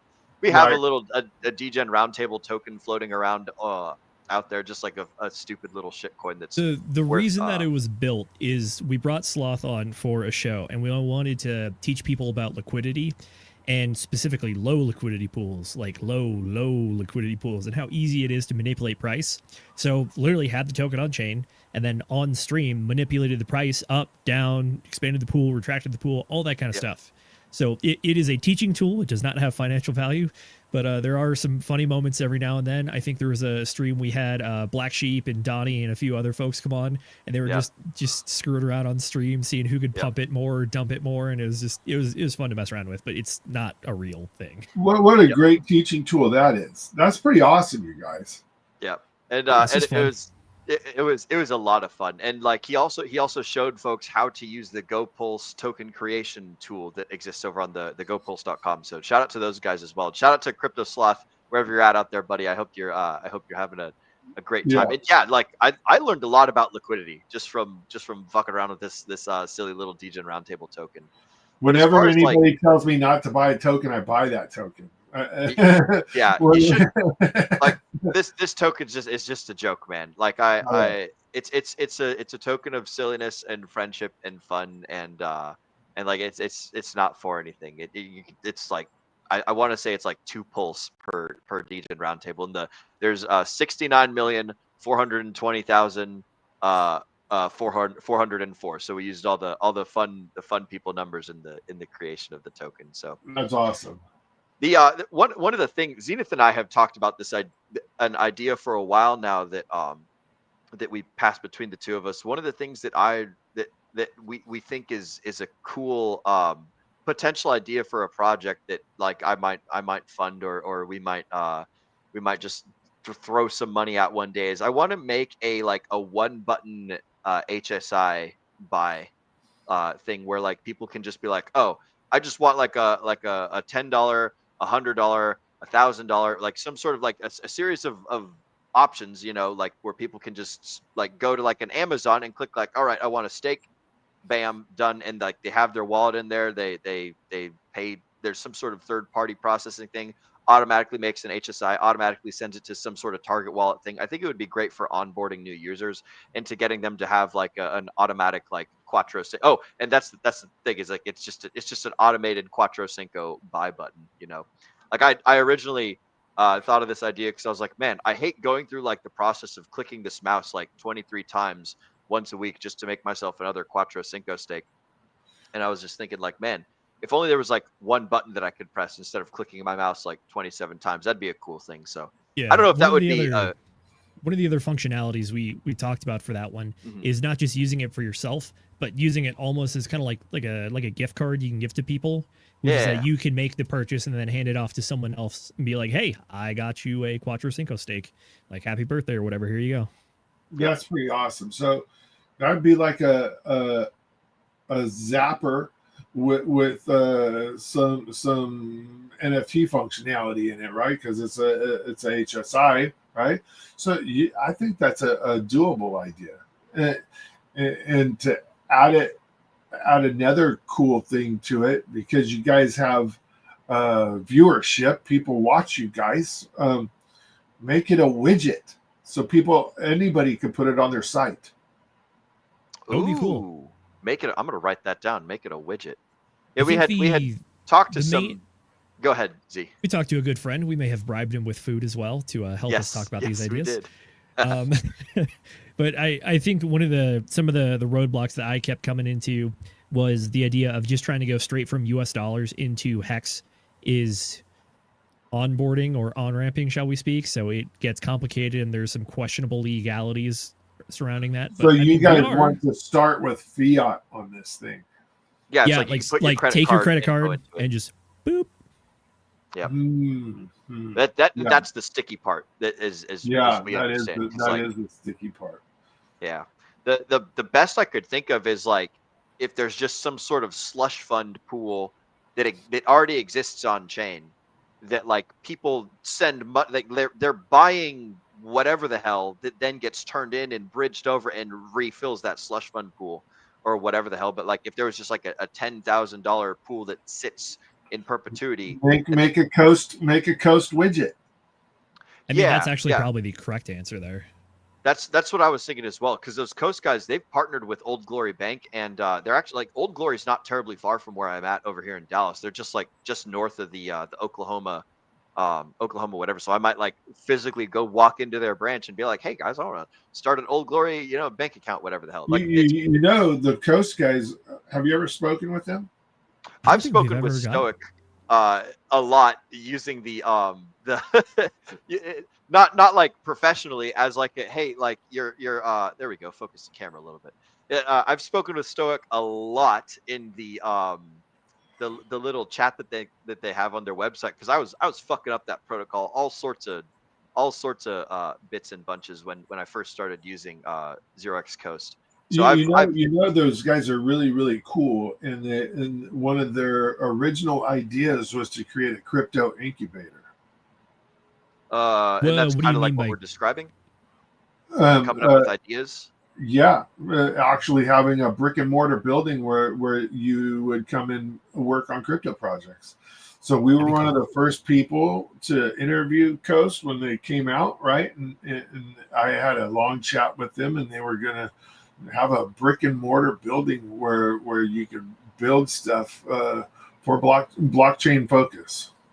Well, that's cool. Yeah, so they are. If you have an idea, the Coast guys are, I believe, are trustworthy, honest dudes, and you can have a conversation like we're having right now with those guys, and they can help you out with your idea, especially if it's going to incorporate something that they may have pioneered. So they might be able to freaking help you with moving that idea forward. That'd be cool. I know when we were originally tossing around the idea, we had two things, which is that we wanted to give increased exposure or functionality to Hex itself, and then also have a way to onboard people quicker and make it a simpler process. Because one of the things that I think Will and I both run into, and I imagine everyone in the crypto space has, is like trying to onboard non-crypto people into crypto is difficult to do when you have to show them all the different like intricacies and all the different buttons and all the different pathways and all the things you have to worry about when it comes to like getting a wallet, onboarding money, keeping up with taxes, doing swaps, having a wallet, having a cold storage device. It's like it's very easy to lose newer folks, and they just kind of go hands off and they're like, I'm just not going to touch it. Yeah, 100% agree. 100% agree.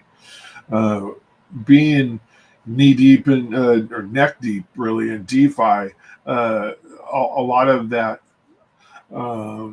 work, a lot of that process kind of gets lost to us, because for us it's second nature, but for somebody new it is not. Yeah, there's a learning curve. It's very real. Yeah 100% agree.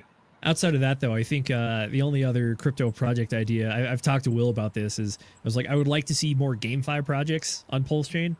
And I was like, well, I don't really know how to code that well. What could I do? And I was like, what if we just start off simple? I was like, what if we make a competitive rock, paper, scissors simulator that you can play against your buddies, and it pays out in like Hex Quattro Cinco stakes on like a monthly tournament that it runs or something. And I was like, it might be fun for streamers to mess with each other and just play it live and have fun reactions.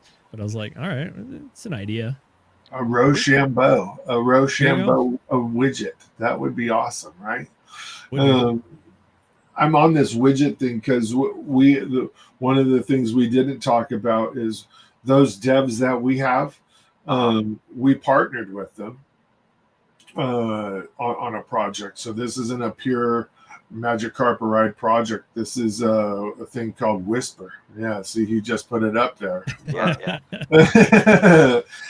So Whisper is a native to pulse chain random number generator. Oh, I think I've heard about this. Yeah, so that's not any place else on pulse chain. Anybody that's using random numbers or trying to bleed them from usually base is where they go, right? But we have a random number generator that produces random numbers, usually within one block, sometimes 2 blocks on pulse chain. So if you have any type of game that requires that, and it's not just gambling, right? It could be mafia guys. Zenith wants to go shoot Will and take his hotels on the mafia game, right?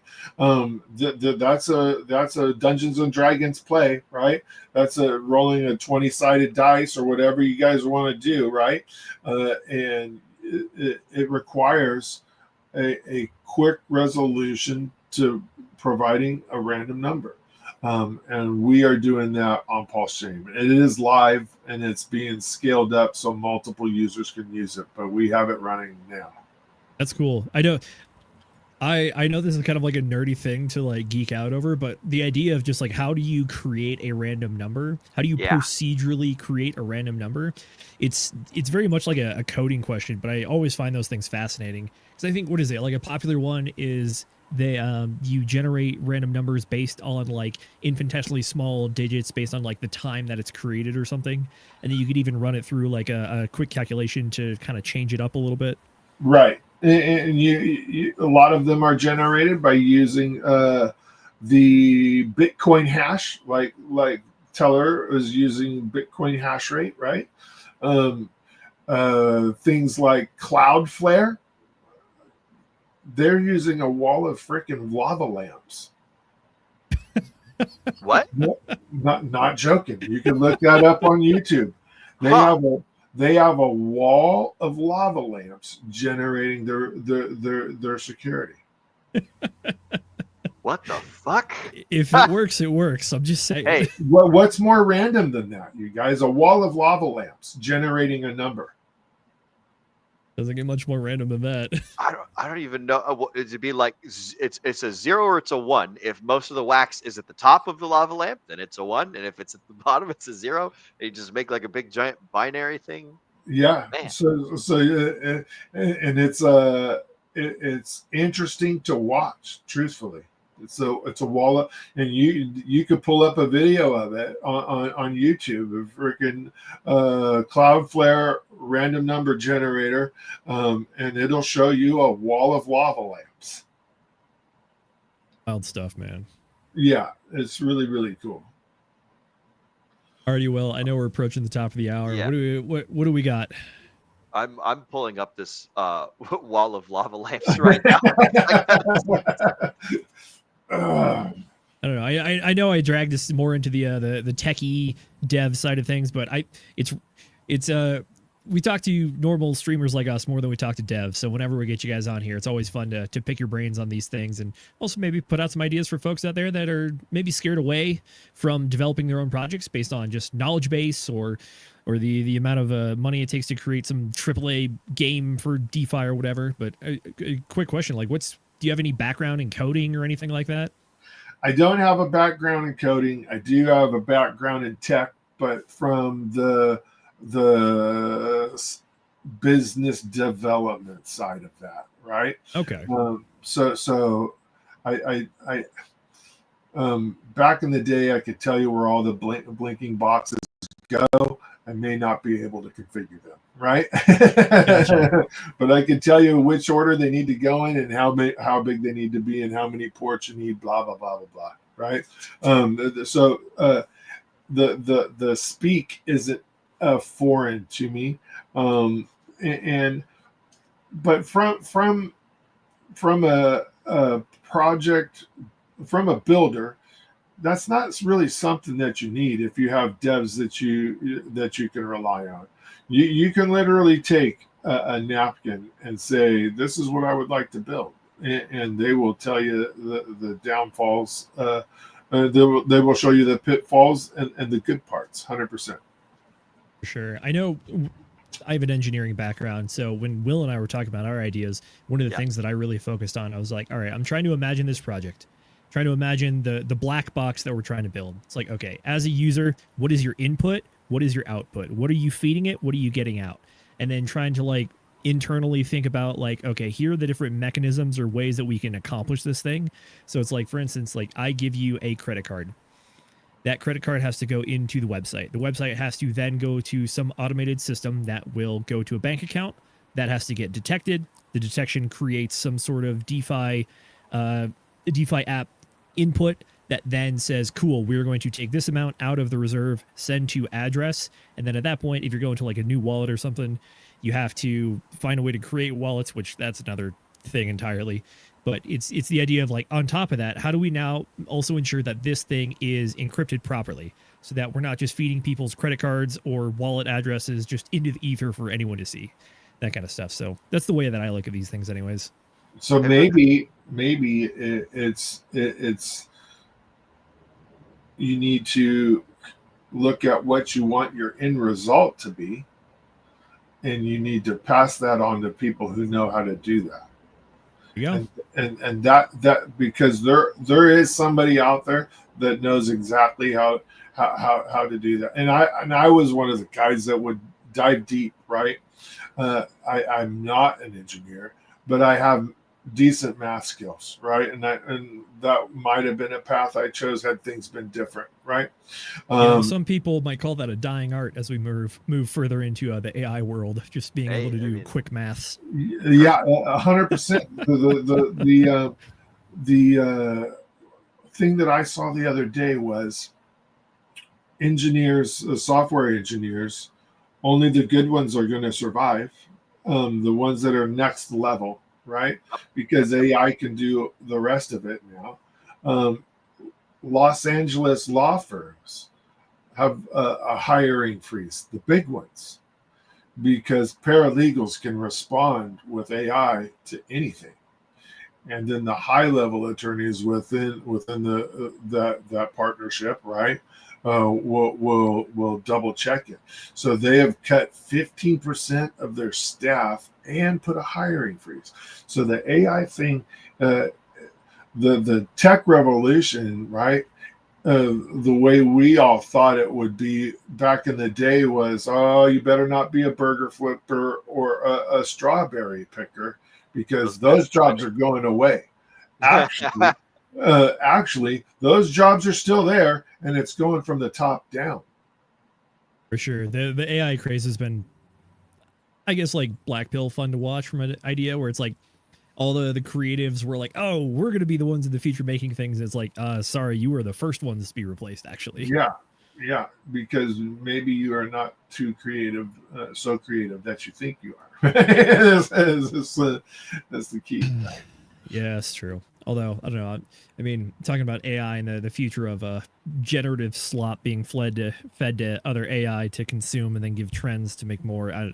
It feels like that's a potential black hole that we might fall down into. That is a whole can of worms that we can conquer some other time, gentlemen. Listen, this has been a fantastic stream. We are coming up on our 2 hour mark that we normally do for streams and whatnot. So let's go ahead and wind this down. There's no new chats for me to shout out. We've been doing a good job keeping up with you guys as y'all have been rolling through. So I appreciate each and every one of you guys in the audience. And we appreciate you, Mr. Triplet Dad, for coming onto this show and explaining all your cool processes and your cool projects and stuff, and giving the folks at home some of that great, fantastic alpha, and just like keeping people informed of like the stuff that's going on the pulse chain and in the blockchain. So thank you for coming on, good sir. And before we go, is there anything that you want to shout out, or do you want to plug your stuff? Tell the folks at home what's going on in the near future, what they can expect, or where they can find you. You can find me on Twitter at TripletDad007. And you can find me within the Magic Carpet Ride Room on Telegram. And I don't really have anything else to shout out. We spent quite a bit of time today, you guys, diving deep into our protocols, right? And we actually spoke about Whisper, which is up and coming.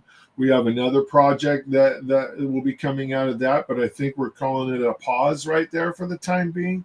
So take a look at what we've built already. You're going to see some user interface updates on some of the stuff that we already have in the marketplace, as well as a new website. So just keep an eye out. And if you have any questions, feel free to contact myself or Ty, and we'll definitely answer any questions you may have. And I appreciate you guys.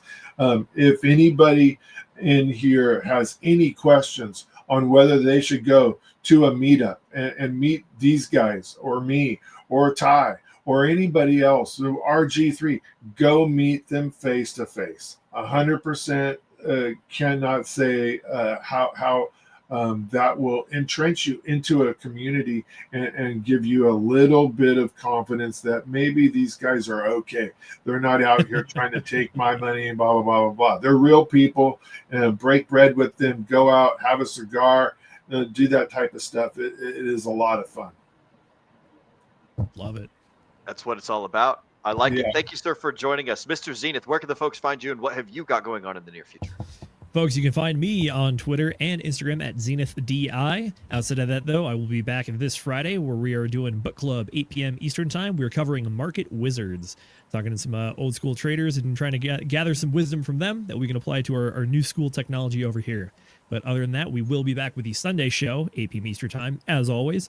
We're talking about all the news coming out, like the giant list of tariffs that got released today and what that's doing to the markets. Because I had like 3 different thoughts looking at the charts periodically throughout the day, because I think at one point Bitcoin was 88K, and then it was 81K, and then 85K. I'm like, seems like some indecision here. But we'll talk about all that on Sunday. That is about all I got. Will, what do you got, good sir? Excellent. The stuff that I've got going on in the near future is not a whole lot of stuff crazy in the DGen Roundtable. I was going to decide on what the next book is going to be for book club the following Friday, but I have not yet quite done that. So we are covering your book in 2 days, and it'll be excellent and awesome. Is it? That one's on Audible, right? We can find it. Yes, that one is on Audible. Thank God, man. I tell you what. So Marcus, the last book that we covered for DGen Roundtable was an actual like physical book that there are no Audible copies of, so we had to actually go and like find PDFs and put them into like automated readers, and because like I don't know how to read actual physical books. I was like that's for grandpa technology and right. All that. But man, like we've had to do it a few times. So nice to get some like actual Audible books and everything. I want to remind all the folks at home that nothing that we talk about here on the show is financial advice. This is all just a couple of assholes on the internet talking about our feelings, talking about the cool things that we make, and just sharing our degenerate thoughts with each and every single one of you guys. That's we are covered for the show. Oh yeah, if you guys want to find me or any of the stuff that I do, then all of my socials can be found off of my domain link tree, whatever you want to call it, will.pls.fyi. That is where my Facebook, Twitter, Instagram.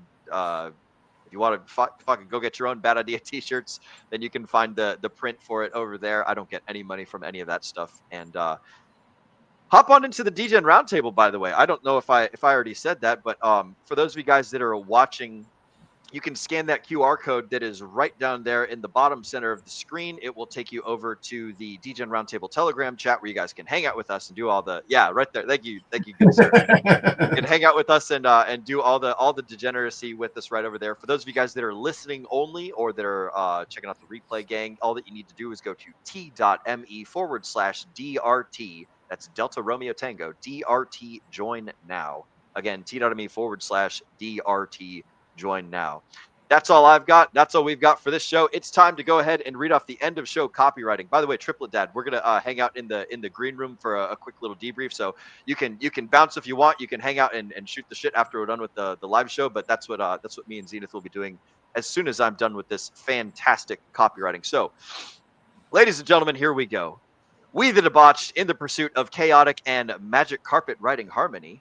unite to form a more questionable union and establish strictly unregulated fund to ensure a steady flow of libations and provide for our collective shenanigans, all while promoting the art of bad decision making and securing the blessings of free-spirited vibes to ourselves and future party animals, do hereby establish this glorious podcast aimed at indulgence and excess for all who dare to live recklessly.